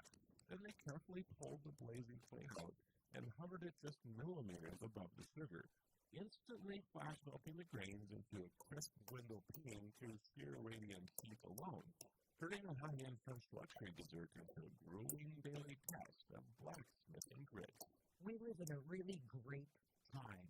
We have blow torches instead of coal furnaces and big metal discs. I'm just thinking about that, when you went out to eat, that the chef had a blacksmith in the back. Forged an iron. We're also celebrating National Scotch Day and National Love It Kind Day.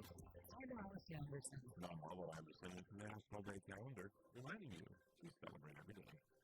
If you're looking for world-class website hosting at a fair price, Pair Networks is your best choice.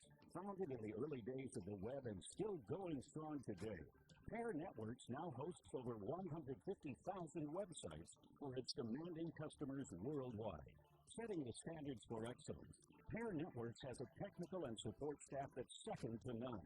A highly stable company with top-of-the-line technology, Pair Networks offers total reliability and flexibility for your website, and even a money-back guarantee. Whether you're a professional web designer or a beginner just getting your site online, Pair Networks has a web hosting plan that's right for you. Make the move today. Log on and learn more at pair.com. That's PAIR.com. Pair Networks. World-class web hosting at a fair price. Visit us at pair.com. Pair Networks. The road to Adelaide continues. This time, we sit down with Republican candidates. Vice Speaker Tim Adams and EJ Calvert. Catch the full conversation that took place on May 6th on the Wave 105 YouTube channel. Stay informed and hear their vision for Guam's future. Wave 105 is a basis of Guam radio station. When families feel safe, communities grow stronger. Senator Chris Delunious passed the Marlig Act to put more officers on our streets and confront the meth crisis hurting too many of our people.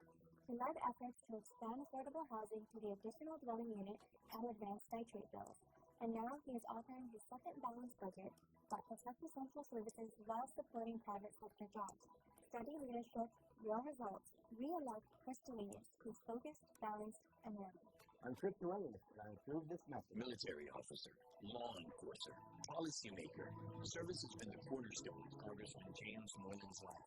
James Moylan swore to protect America as an officer in the United States Army. As a parole officer, James worked with families affected by substance abuse and domestic violence. He was elected to the 35th and 36th Guam legislatures, and now James Moylan represents Guam's needs in our nation's capital as a member of the United States Congress. Congressman Moylan has fought for more than $3 billion for Guam, including almost $1 billion in military construction and roads, and law enforcement and first responder vehicles and equipment. Moylan is also working vigorously on standing up a regional office right here on Guam, a game changer for our 25,000 plus veterans, 40 years and 4 oaths. Dedicated, resilient, trustworthy, and proven. That's James Moylan.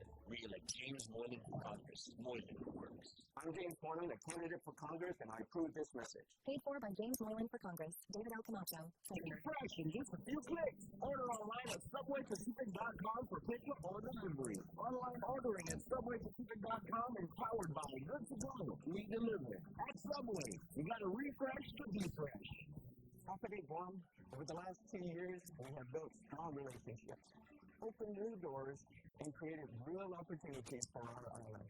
Those partnerships continue to grow stronger, and together, we are making meaningful progress for Guam.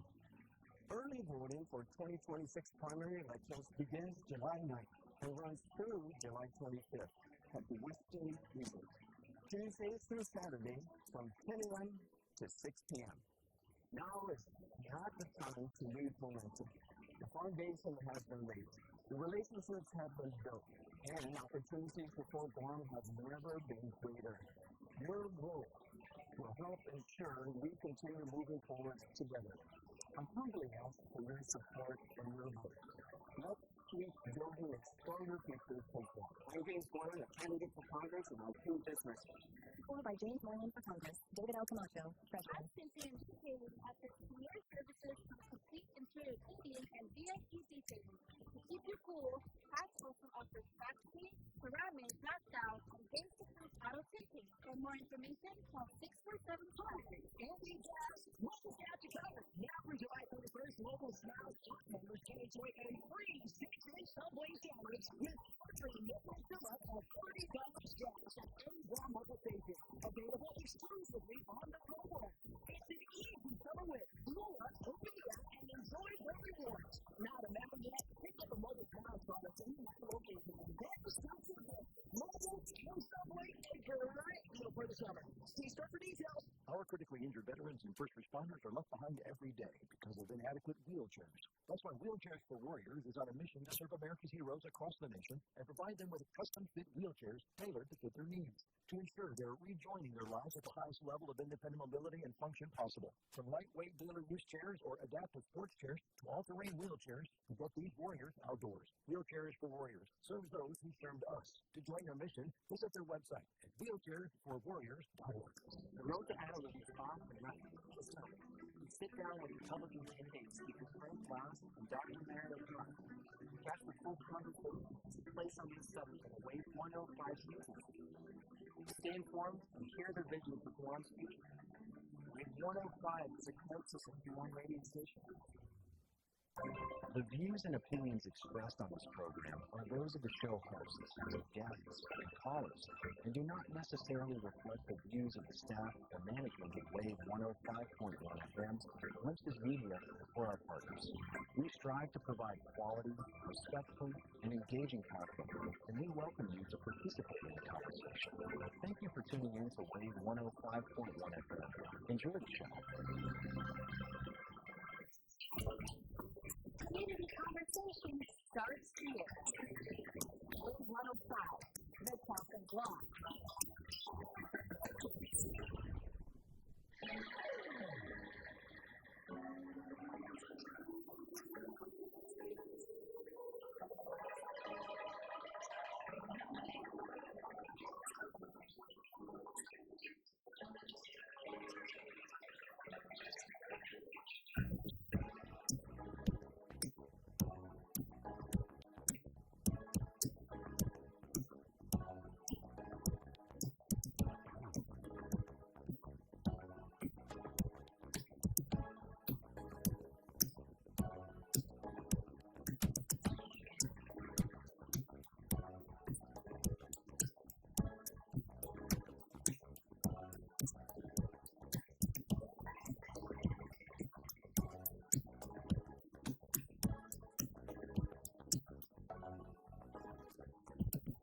It's 9 o'clock in the morning. I was playing something. I was like, ask away. I can't remember. Oh, okay. All right. I was going to ask something important, but I can't remember what it was. Well, there's nothing to do with fried rice for breakfast. Oh, my God. Somebody's hungry. Hurry there. You know what? I saw somebody on TikTok eating a soapal. Okay. So ever since then, I wanted one. Okay. So I went today to the 76 to get one. Got you. I always go with the chicken. Chicken soapal? No, because that's really delicious. All right. I got a pork. I don't eat pork like this. Girl? I can't. You can't read like chicken. I know. It was the level because I have like the top level and then it's the chicken. Well, that level was empty, so I figured that should have been really fixing just the whole vibe. Yeah, you know, they just refurbished the one on. I passed by it, I think on Saturday. They refurbished the one at Airport Road. Yeah. I'm sorry, right at the corner of Airport, right? That's right. And I don't know what it looks like, but I saw like a whole thing going on there on Saturday when I drove by there. I gotta go in and look at it. I gotta go in there and look at it too. All the glass, like, oh, nice glass. Okay, 70s. Let's go. also, I went out, I know what it is. Okay, here's me going to Home Depot on Saturday. Go to Home Depot.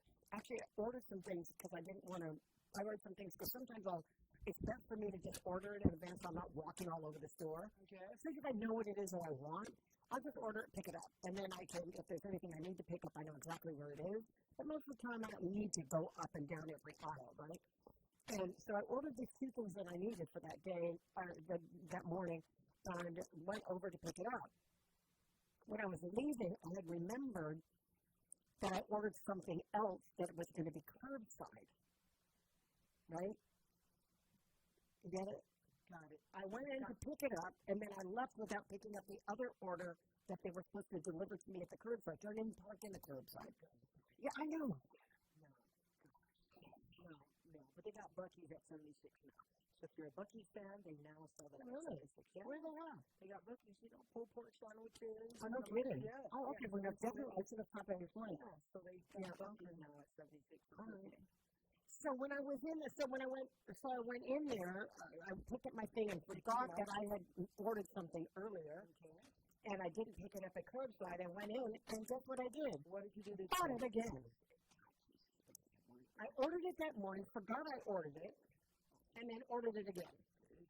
And then bought it. And, excuse me, walked up. But while I was standing around, I always look at what people are buying because I just want to guess what it is that they're doing. Okay. Guess who was walking out? Guess what they were walking out with? Starlink. Some people I'm not sure if it's some people who've lost their service at home, internet service, they're not happy with their service. Maybe I don't know if all of the internet service providers have their equipment all ready and running and ready to go.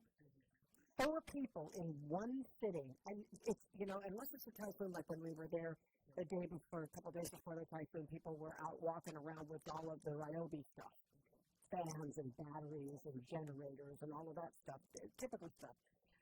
Starlink is a different thing. There was like a run on, when I went to go get one, there was none at all. And I had to go and get Tia. I had Tia buy it in the mainland and then bring it home when she came in the next day. So I was lucky about that. But not everybody, but clearly, I'm saying exaggeration, 4 people at the same time were carrying a Starlink in their arms. So there was apparently like I don't know what's happening in the cellular network on Guam. We're also coming late with the party on Starlink. A Starlink used to cost $600 just for the setup. I think that was the first generation. We're now on 4th generation Starlink. So whatever capabilities that it has, I'm going to say that there's nothing that's really foolproof. Because yesterday, it took me, a couple minutes where what I was watching just sort of stopped. And what's that little circle over there? Rendered. This is another one. Okay. For your still loading, for your internet? Yeah, I was just on my phone and I was connected to my house Starlink. Okay. And it wasn't loading? Yeah, I was like, wait, it's still rendering. Your Starlink wasn't loading? Yeah. Yeah. And I was like, what's the issue? And it didn't, I never had that problem with my provider. Except for during the time when the cell towers were down, but other than that, I was like, don't tell me that I just spent all of this money, plus it's a fee every month. Granted, smaller than the cell service, and you have to pay for it any time for the fee. Yeah, you don't have to sign on a 1-year commitment. I don't even know the terms that said, with your credit card number. That was well, while you guys are buying Starlink, the setters are also on sale at Home Depot, so I'm just going to throw that in there. What setters? Typhoon setters are also on sale, depending on how long you're on. Yeah, so while you guys are... I never went down that far. Yeah. If you're prepared... Buffering, thanks. So where else are you going to call that? Huh? Yes. Buffering. I did not know they were doing that, too. Yeah. Okay. And you know what? And I'm seeing a lot of pop-up ads on Facebook for generators. Yeah. Yeah. Don't wait for the $11 guys. Because they go quickly. And they get the good ones. Get the good ones. Yeah. You know, and then I don't know how it works. Like, you're not supposed to raise the prices of stuff, right? Before a price gouging. Yeah, you're not allowed to do that when in the middle of like a crisis. Okay. But there are these places where they actually look at these weather reports, especially in England. Okay. And it may not be considered price gouging because we're not in a state of an emergency or impending doom, right, or impending emergency. Mm-hmm. And they could jack up the prices a week before, and then sort of make and then jack up the prices before 2 weeks, let's say, two weeks before you realize there's something brewing. So they'll jack up the price, and then they'll reduce the price right before the emergency, and they're still making a big profit. They'll reduce the price, but they've already jacked it up so far above that they're still going to, obviously going to turn a profit. But it's not considered price gouging. You get it? Gotcha. So, yeah. Okay, all right. Well, a lot of people are. Is it typhoon shutters and they're real typhoon shutters, or are they pieces of wood? Don't wait for Core 1 to put up your shutters, you know? I mean, right now it's beautiful weather outside. And, if you got some rainy day fund on you, then maybe you guys might want to start investing in some actual. Is it, when you say typhoon shutters, are you just talking about sheets of wood, or are you talking about actual shutters? Oh, okay. Are you looking at that? No. A friend of mine sent me because he is actually, he's building his home, so he saw sliding shutters, and he got a good deal because it turns out that they actually have the aluminum hurricane shutters on sale at Home Depot. So, there you go.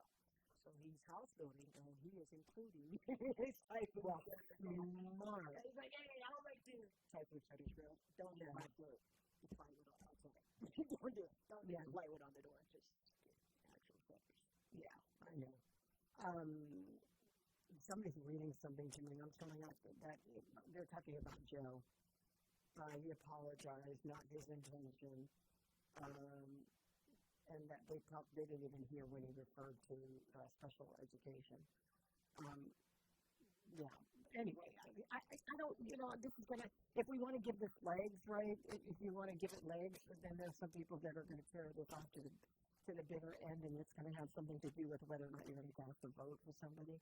That's the part that's really unfortunate, that this is a deciding factor. That's the only thing I'm saying, that for me it's not a deciding factor, and for some it is a deciding factor, right? That, you're absolutely, there are other things that are happening in other campaigns that are not deciding factors for me. And I think it also helps that you have these people who are running that all have a reputation. They have a good reputation. So, they have a trustworthy reputation, all of them, because they're proven to be leaders, even elected leaders, that they can do these certain things. And so in a gubernatorial race, we're not dealing with a bunch of newcomers, except for E.J. Calvo. But E.J. Calvo isn't like he isn't established elsewhere, right? That he doesn't have interests in other areas where government interaction would definitely take place that he has said he would lobby for. To the point about E.J. Calvo being a newcomer, it was during, I don't know, it must have been last month or something, they put out a big survey. And whenever they survey, they either survey monkey or they do something else, but they're like pushing you.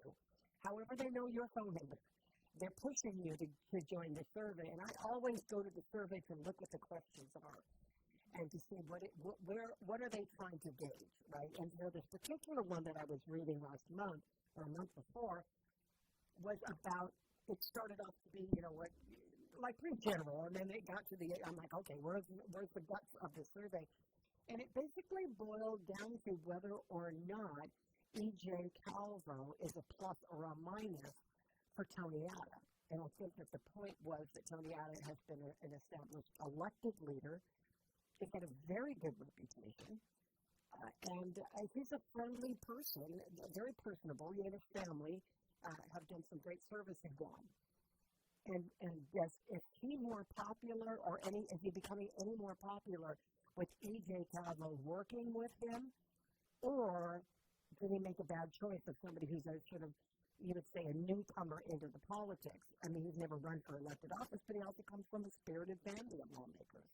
And so, I mean, does being on the sidelines in a familiarity, make him a great leader? No, not necessarily. But he's also had his own endeavors in both business and in sports in Guam. And the mission of sports tourism and catapulting the Guam national basketball team into the place where it is, that they are recognized in this area as a team to contend with. And so he doesn't necessarily have experiences getting elected as a leader, but he's also young, and he comes from good stock, and he's got a good reputation. I've not heard any horrible things about him, skeletons in the closet or otherwise. So they were gauging whether or not he would be good or bad just because he's a newcomer. I didn't see the same matchup or questions about Mario Cotta. I certainly didn't hear anything about Dwayne St. Nicholas, nor did I hear about Sabina Perez, nor did I hear anything about Mario Cotta, or I said that already. I may have a lieutenant too many months. I've not heard anything other like the surveys that would say. So clearly it sounds like during the Ada-Calvo matchup that they were responding to people before and against, and some of the against was he's too young, and he doesn't have enough experience. And I always say, in these cases, you look at these teams, right? And when it comes to the lieutenant governor's team, lieutenant governor candidate, this is for every single person I've ever seen come through a campaign, a gubernatorial campaign, since I've been talking about this since 1994. With all of these campaigns, I always look at the lieutenant governor candidate as if they were the governor. Like if the governor of Guam was, had something else going on. They were off island in a lot of cases. Sometimes that doesn't make any difference in this day and age of communication technology, that the governor can do anything from off island except for actually sign something maybe. But if that person was, indisposed, would that person stand up and be a great leader? Could they? And in the event that the governor of the island was permanently disabled from the administration, would that person who's the lieutenant governor be enough to stand up for Guam? In some cases, it may, it has been a case, not on Guam, but the cases of you see that somebody has either passed away, God forbid, become incapacitated, or left office for any other reason, political or otherwise. Would that second person in command be enough to handle the issues for Guam for any length of time? And so that's the way I look at it. Who of these, lieutenant governor candidates would I say would be a great substitute in the event? And it's kind of like you look at Trump and you look at J.D. Vance, and in deciding about a vice president, do you trust the guy, the second in command? And a lot of people don't. They like the guy who's in charge, and they're hoping the second guy in charge never actually has to assume the leadership role permanently. And that's kind of where you have to go. And some people believe that, and a lot of these candidates that are running for senatorial offices are little known. They're just not, people don't know who they are. They've never heard their names before, or they might have heard their names, but there's not a whole lot of recognition into what it is that they've done. And they don't know what their record is. They don't know what they're capable of. They don't know much. And so if they were fact-finding over the past year, when these names started popping up and people started aligning themselves with the possibility of running for office, you started to see them appear more socially, or showing up at legislative hearings, or talking more to people that you didn't realize that, who you were talking to. And then they drop their name and they're like, okay, this guy's kind of campaigning. I get the idea here. And those are all potential leaders, and you really need to pay attention when they're talking, and figure it out. But like I said, again, we're 5 days in, 5 days down before the primary election. How much of anything that you put together in the last 6 months or 9 months or a year sticks with you all the way until Saturday? What's a make or break? What's going to break something? What would be so heinous that your loyalty to a candidate that you liked in the past 6 months, 9 months, or a year is going to lose your trust or lose your vote. And so right now we're like at the start of something that may be overblown, or or something completely insignificant to the overall message of the campaign. Which side are you on? Because the knee jerk is far more sexy. We're looking at it online right now. The knee jerk reaction from people is far more sexy when you're talking about people who have just got angst and they're looking for something to come for. They're looking. They're actually actively seeking closet skeletons so that they got something that if I'm going to bring you down, it'll be on any possible thing that you've ever done. Like when Ben calls and he says, the signs are down. He's called 2 weeks in a row. The signs are down. I'm like, are you not going to vote for somebody? And the initial answer was, well, if they're not responsible enough to pick up their signs on me, why would I vote for them? Because they're not responsible in leadership. It's a little bit of a stretch. You're not really looking at your candidates very closely when you're basing it on whether or not they didn't pick up their campaign signs, which runs to the same point that I've been making for the past couple of weeks on that point anyway. The people who are in the front of these campaigns, Joe Mano, other than him being the MC, I don't know how much of an influence he has over Josh Gario getting elected. I really don't. I don't know the inner workings. I don't know if he's the guy at the table. When you always got that guy at the table or the girl at the table, they're part of a strategy, and what they say matters. Like, you got to come to the table. We're having an emergency meeting on this. You got to be at that table because your input is vital to this strategy of this campaign. I don't know how much. I don't know how much of an influence, or he's the guy who's called at the table, or he's the guy that just takes the microphone and tries to hype the crowd. But whoever he is, or whoever is the player on this, doesn't necessarily represent the character of that campaign, right? No more than the guy who's in charge of setting up the chairs and running the generator and making sure the lights are good and the sound is great, or the people who are running the committee to make sure that there's beverages and empanada that's fresh on the table. These are not insignificant jobs. Don't get me wrong. And if you're running a campaign, they're very significant jobs because people will go to these things looking for food. So was he a significant sit at the table, vital guy to the strategy of the campaign? I don't know. Or was he just the hype guy that took the microphone, rallied the crowd, and got them worked up so that when the big entrance comes into the candidate, the place is on fire? Which one was he? Because if he's in the inner workings of the strategy, he probably needs to understand what being a player looks like when you're part of the team. And one of them is to watch what you say. Because at that level, in a strategy of a big organization like that, everything you do and say is a reflection of what your candidate is doing. But, if you scream at a constituent, because they unplugged the wire that you just plugged in, that's not the same thing as saying Josh Norris just screamed at me. That's like the player, the bit player. Again, I know there's some people out there that get a little hurt that I'm calling them insignificant, but in the overall structure of a campaign, there are people who have really, really important jobs in strategy. And then there are those of us who are in charge of cleanup. And we're not at that table.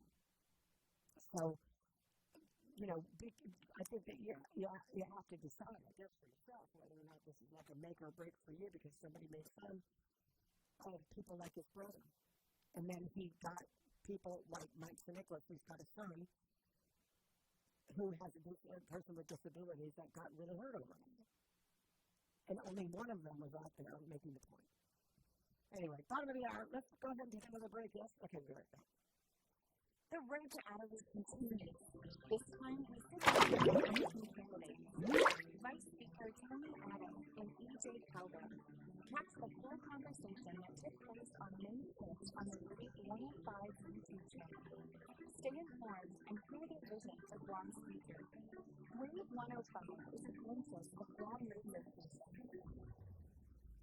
When families feel safe, communities grow stronger. Senator Fitzgerald passed the Mileage Act to put more officers on our streets and confront the meth crisis hurting too many of our people. He led efforts to expand affordable housing through the additional dwelling unit and advanced Medicaid bills. And now he is authoring his second balanced budget that protects essential services while supporting private sector jobs. Steady leadership, real results. Re-elect Chris Williams. He's focused, balanced, and ready. I'm Chris Williams, and I approve this message. Military officer, law enforcer, policymaker. Service has been the cornerstone of Congressman James Moylan's life. James Moylan swore to protect America as an officer of the United States Army.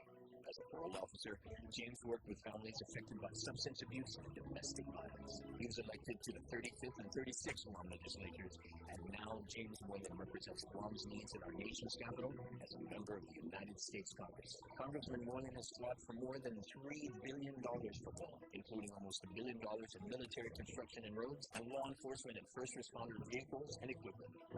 Moylan is also working vigorously on standing up a regional office right here on Guam, a game changer for our 25,000 plus veterans. 40 years, 4 oaths.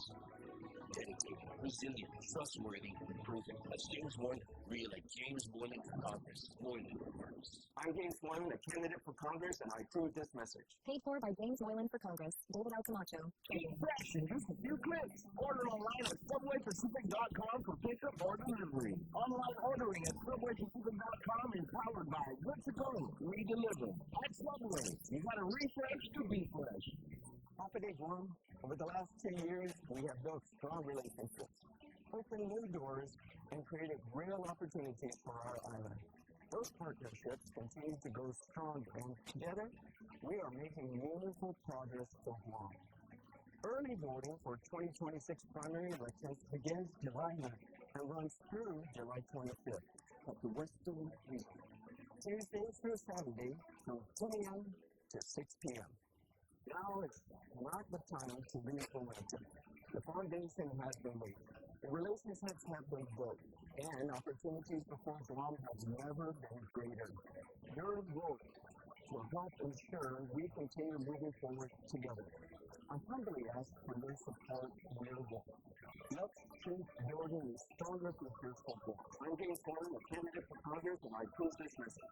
Supported by James Moylan for Congress. David L. Camacho, Treasurer. Absenting Weekly offers premier services from complete interior cleaning and VIP features. Keep you cool, House also offers factory, ceramic, blacked out, and basic auto tinting. For more information, call 647-12. LG Gas, Mobile Gas Together. Now for July 31st, Mobile Smiles Art members can enjoy a free 6-inch Subway sandwich with every minimum fill up of $30 gas at any Guam mobile stations. Available exclusively on the mobile app. It's an easy summer. Fuel up, open the app, and enjoy the rewards. Now the more you have to pick up a Mobile Smiles card at any local location, and register to get mobile and Subway and great deal for the summer. See store for details. Our critically injured veterans and first responders are left behind every day because of inadequate wheelchairs. That's why Wheelchairs for Warriors is on a mission to serve America's heroes across the nation and provide them with custom-fit wheelchairs tailored to fit their needs to ensure they're rejoining their lives at the highest level of independent mobility and function possible. From lightweight daily use chairs or adaptive sports chairs to all-terrain wheelchairs to get these warriors outdoors. Wheelchairs for Warriors serves those who served us. To join the mission, visit their website at wheelchairsforwarriors.org. The road to adulthood is hard and rough.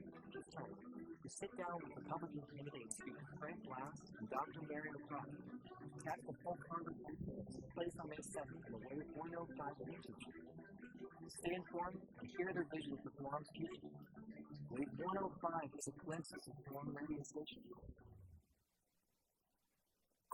The views and opinions expressed on this program are those of the show hosts, guests, and callers, and do not necessarily reflect the views of the staff or management of Wave 105.1 FM, Glimpses Media, or our partners.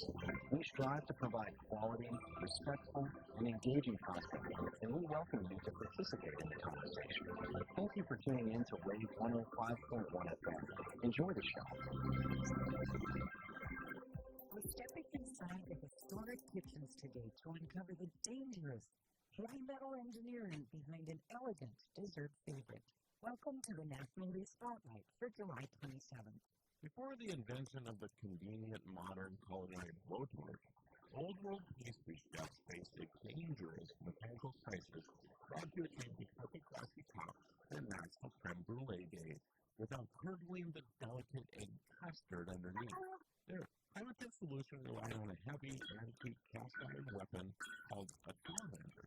Chefs placed this massive iron disc directly into roaring furnace coals until the metal glowed red hot. Then they carefully pulled the blazing flame out and hovered it just millimeters above the sugar, instantly flash-melting the grains into a crisp window pane through sheer radiant heat alone, turning a high-end French luxury dessert into a grueling daily task of blacksmithing grit. We live in a really great time. We have blow torches instead of coal furnaces and big metal discs. I'm just thinking about that, when we went out to eat, that the chef had a blacksmith in the back. Forged in iron. We're also celebrating National Factory and National Love Story Day. I'm Alice Anderson. I'm Arlo Anderson with National Day Calendar, reminding you to celebrate every day. If you're looking for world-class website hosting at a fair price, Pair Networks is your best choice. Founded in the early days of the web and still going strong today, Pair Networks now hosts over 150,000 websites for its demanding customers worldwide. Setting the standards for excellence, Pair Networks has a technical and support staff that's second to none. A highly stable company with top-of-the-line technology, Pair Networks offers total reliability and flexibility for your website, and even a money-back guarantee. Whether you're a professional web designer or a beginner just getting your site online, Pair Networks has a web hosting plan that's right for you. Make the move today. Log on and learn more at pair.com. That's PAIR.com. Pair Networks. World-class web hosting at a fair price. Visit us at pair.com. Pair Networks. Conversations that matter. Community that listens. Wave 105. The Top of Them. A Grace's media radio station.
My life, okay? You know that feeling? It's like you wake up in the morning, you realize how much you don't care about it. Like, wait, did I ever really care about that before? And now I care about why? And then I go, I don't care about it. Not that serious. It's sometimes, and I'm not talking about, please don't mistake me for thinking that I'm talking about anything having to do with the campaign. I've now since pivoted off to another topic. And that topic is one it's so easy to get caught up. Again, I'm not talking about the election anymore, but it is in life, generally. Yes. It's so easy to get caught up on stuff that you don't really care about. And it's also a lot of stress when people know you don't care about it. Because then they think that your priorities are wrong. Like, wait, you don't care? I'm like, yeah, I actually don't. And you have to get to a point in your life where you are not afraid to say, you don't actually have to be mean and say, listen, I could care less. Right. As opposed to just sort of walking away from the situation and then not addressing it. Because you really don't care. Mm-hmm. But if you address it, it shows you care. If you don't address it, you don't care. That should be a dead giveaway. Here's how much I don't care. I'm not saying anything. I'm just literally walking away. No significance. It is, and I think that sometimes that we mount the pressures on ourselves by getting involved in stuff that has no interest. Right? And I think it's kind of getting invested, and I'm just talking with you, this is a situation, not with me. I'm just saying you have a personal relationship, right? Personal relationship, go. Personal relationship. No, you don't really. You know, you have a friend who's got a personal relationship with somebody else, and they're having a misunderstanding. Okay. Right? Yeah. Friend and friend. Right. Or somebody that you know you're not really close, but they're going through a thing, and then you're on the outside looking in, and then somebody makes, you know, like a comment about it, and you're like, well, I don't know, man. You got to take into consideration that probably is. Right. You're no party. You have like no involvement in this little tussle that's happening somewhere else. No. And then suddenly they're like, why don't you think that way? And then they go, you know what? I was just talking to Patty, and you know what Patty said? That you're all wrong, all of you wrong. And now suddenly I'm in it. Suddenly I'm the star of the show, and it wasn't even my fight. Now I'm just the person, I'm the person, now all of the energy directs to me because I said something, and suddenly now I'm part of this whole fight, and you're like, wait, what? What did I say? What's the problem? Why did you bring me into this? That's why you just don't talk about people. Don't do it. Don't do it. Be careful of that stuff when somebody talks smack about somebody and they're not involved in the situation. It's just all hearsay, but you're all in it, and you start opining about it. They'll take that and go back to the parties involved, and they will give your side of it, and you didn't even know it. And then all of a sudden, you're public enemy number one. You know what I'm talking about? I see that happen. And it's so you know, I guess as you get older, I called it editing. You just start editing out of your life the things that you don't need to be paying attention to. And that's basically other people's business. Yeah, other people's business. I've done this January. Yeah, you're right. I do it every January. And everyone's like, what are you doing? She's on the purge. My social media. She's on the purge. I filter it. I get it. Don't mess with my algorithm. Don't ruin my vibes. Yeah. You got to go. I've had enough. And you know, I've had it. So true. You know, sometimes you just got to cut them out, and then you go to House of Chinsey for pistachio cake, and everything is good. That's how you do it, right? That's really a way to save your life. Honestly, you can do these things. I mean, you can eat right, and you can run your butt off, or you can, you know, go to church every day.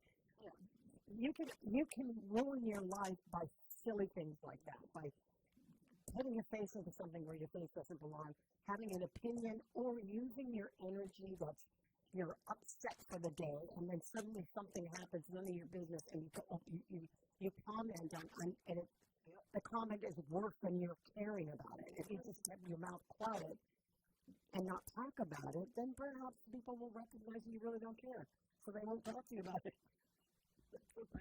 But you know what? The only and then you start to edit out those people who kind of bring that to you all the time, right? And there's some people that hang around and they just don't get that. You know, it's like, listen, I don't want to engage in whatever trifling mess you and your buddies have on that group, right? I can't get involved because now it's like, and women are weird like that. Like, you know, not weird as in they don't care or whatever emotion is there. I'm saying that women have a structure of friends that come from different areas of their lives, right? And so, you know, I have good friends that, I don't know, I went to school with, right? You have good friends that you went to school. That's a whole other stuff. Those are women that you tell about how your life has been updated, or, you know, what are you doing now? That kind of thing, right? And then some of them in that group are really, really close, that they know what your bathroom looks like in your bedroom. I mean, in your house, right? So those are intimate friends, that people who come into your inner sanctum, people who know your biz. That's a whole other set of people. And then you have work friends that you trust, and you're seeing them more often than you see your regular friends, or even your family. And those work friends you trust because you have to be happy at your job, and you want to be in a mix of people who you care about and whose lives you care about, because you have to see them every day, 8 hours a day. So you foster the relationship, because you don't want to come to work and move your house, right? And then, you know, then whatever clusters of people that you have in your life. But when those kind of intersect, where somebody's talking smack about somebody over here, and then, another person in another bubble is talking smack about that person, you're suddenly involved. And so you have to start editing out, people who are, I call them, actually I have some really close friends in our little tight circle of people, we call them dropping from 10. Dropping from 10 means you are a 10 in my life, and then you've done something stupid, and now you're below a 5. When you get to a person who drops between a 9, from a 10 down to a 9, to an 8 or a 9, a 10 will never, the 10 will never drop. Like you have somebody who drops below the 10, and then they can consistently drop in the scale down to a 2, and it's a circle. You're not going to sit around waiting for them to rise to number 10, because now you don't trust them anymore, right? You just know, hey, you're dwelling in 2, been there for a while, sorry it happened, but, the reality of life is you're too much for me, right? So, who am I talking to? We got Chris online. Hello, Chris, good morning. Good morning, Patty. Hey, I'd just like to make a comment on what all the hoopla was this morning about Joe Mano and the statement he made at a rally. Yes. The point I just want to share with you is you hit it on the nail. You hit the bullseye. It's what the candidates say that matters to me as a voter versus an MC or anybody that's, not really significant at the campaign. I'm loving these MCs because I'm in the campaign and I'm one of those insignificant contributors to, so the MCs, what they say, you're right, they hype up the crowd and they fill in the gaps in between who's the next speaker and everything, and they're handed a program and they go off the program, then sometimes they go off script. But the point I'm trying to make is you hit on the nail as far as what the candidates say is what matters to me. And just to give you 2 examples, okay, the first example is during the forum, the gubernatorial forums, Tony Otto was asked the question, or the candidates were asked the question, how can we improve the GDOE board? And he made the comment on, we should go back to the governor appointing board members versus being elected. And I think that's not the smartest way to try and fix that board, only because we're way back in the dark ages where, and you remember this, because I remembered it like it was yesterday, when the governor can, have free will to fire any board member that wasn't aligned with his or her vision. And so that's the reason for having the elected board members, which I think it's probably better than going back to an appointed board. And then the other thing that Tony had mentioned was during the hearing of the veterans getting the veterans secretary trying to get $1 million every year for the next 10 years. He mentioned to the global director, did you ask the governor any money from ARP for the veterans secretary? And Tony knows he's a veteran, I'm a veteran. You don't go up to your company commander or the center command and say, hey, I need this money for my company or whatever section I'm in so I can do my work better. You're given a budget and you work within that budget. And it applies in the civilian world and in the military world. I'm given a budget as a company commander. I'm given a budget as a provost marshal, as a large military installation to work with. And so I look at, like you said, I look at what the candidates say.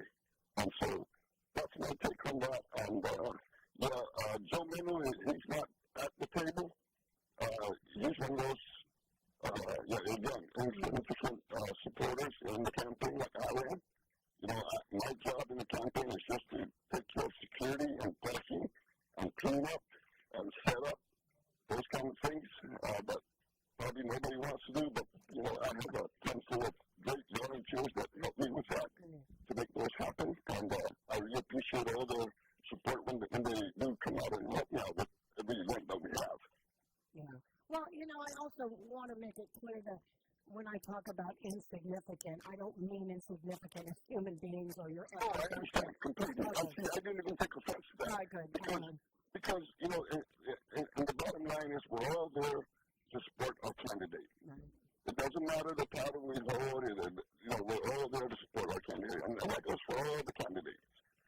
know the campaigns, that the folks that are supporting their candidates. They're not there for the glory. They're not there for the recognition. They're there for support because they believe in that candidate, just like I believe in Josh and Tina. I believe in that candidate, and that's why I do what I have to do in order to get them elected. Yeah. And what I say in the air or anywhere else is insignificant as well because I'm not the one running for office. I'm just a supporter. Well, I think that is where sometimes we misappropriate our opinions about stuff like this. That I think that we all think that there's a blanket, one voice, one frame of mind when it comes to this. And I really just wanted to make the point that I would say the same thing for any of these candidates, have like the one guy that's hyping up the crowd, misspeaking. And the chances of misspeaking on a microphone are greater than they are not. Absolutely. I completely agree with you. And I think that's why, go ahead. I'm sorry. That's why I don't like microphones being stuck in my face. That's so true. And most people don't like a microphone in their face because they don't know what they're going to say. And if and so you just got to trust that most people are uncomfortable with that kind of thing. But if you're I mean, I hate to compare it. I keep saying guys because Dice is the only one else in this room within this vicinity that knows what it's like to be on a microphone where you have no script. But any one of us under this roof, anyone who's on the radio, we are all professionals here. If you handed us a microphone in the middle of a cemetery, we could probably figure out something to say without a script because we've been doing it for so long. So. Exactly. If you handed me a script in a solemn ceremony, I would definitely stick to script. Trust me, I am not going to go off script for a second because I'm going to go down a hole. Like, what was I even trying to do? What was that in the script? Exactly. Why did you even have to say that? So, but in some situations where it's an open sort of rally, you're hyping people up, you're going to say whatever, and the guy was going for a laugh. Any MC is going to go for the laugh. He's going to want the punchline. Unfortunately, that punchline was revisited, repurposed, and now it's become our activity slogan, which is exactly where I think this is where I think it's becoming, it can become immature and unnecessary when you take the very words, put a hashtag on it, create an entire movement under that hashtag when you yourself hate the hashtag because you are personally involved with somebody who is part of the hashtag. It's ironic and taking it it's gotten too far. I think it's just absolutely. And former Congressman Mike Nicholas, I respect the guy a lot. At one time during his early political career, I was really supporting him, even when he was running for senator. And former Governor Felix Camacho kind of took him under his wings, and we were trying to show him the ropes and kind of tell him about what it is with politics. But then, as he became a senator and then got reelected, I saw the change where he came from humble beginnings to he was a man on an island, and he felt that he didn't need the Democrat Party to be behind him. He didn't need anybody, that he was on his own rogue path. And, of course, we all know that kind of led to his downfall. But I remember him being a humble senator, very servant. And I don't know where the change was, but I wish him well, and I wish his family well as well. And I have no ill feelings against former Congressman Mike Nicholas, and I wish him all the best in his future endeavors, whatever those may be. And those are kind words and often very forgiving words, and that's what I'm saying. I'm saying that when you take a situation like this, where it is personal to you, because your son is a person with disabilities, and you feel personally insulted by this, and then catapulted into an entire campaign of things, and mixing your personal life with this political life that you have. People have already forgotten what Mike Nicholas had to undergo in the last 2 years of his term.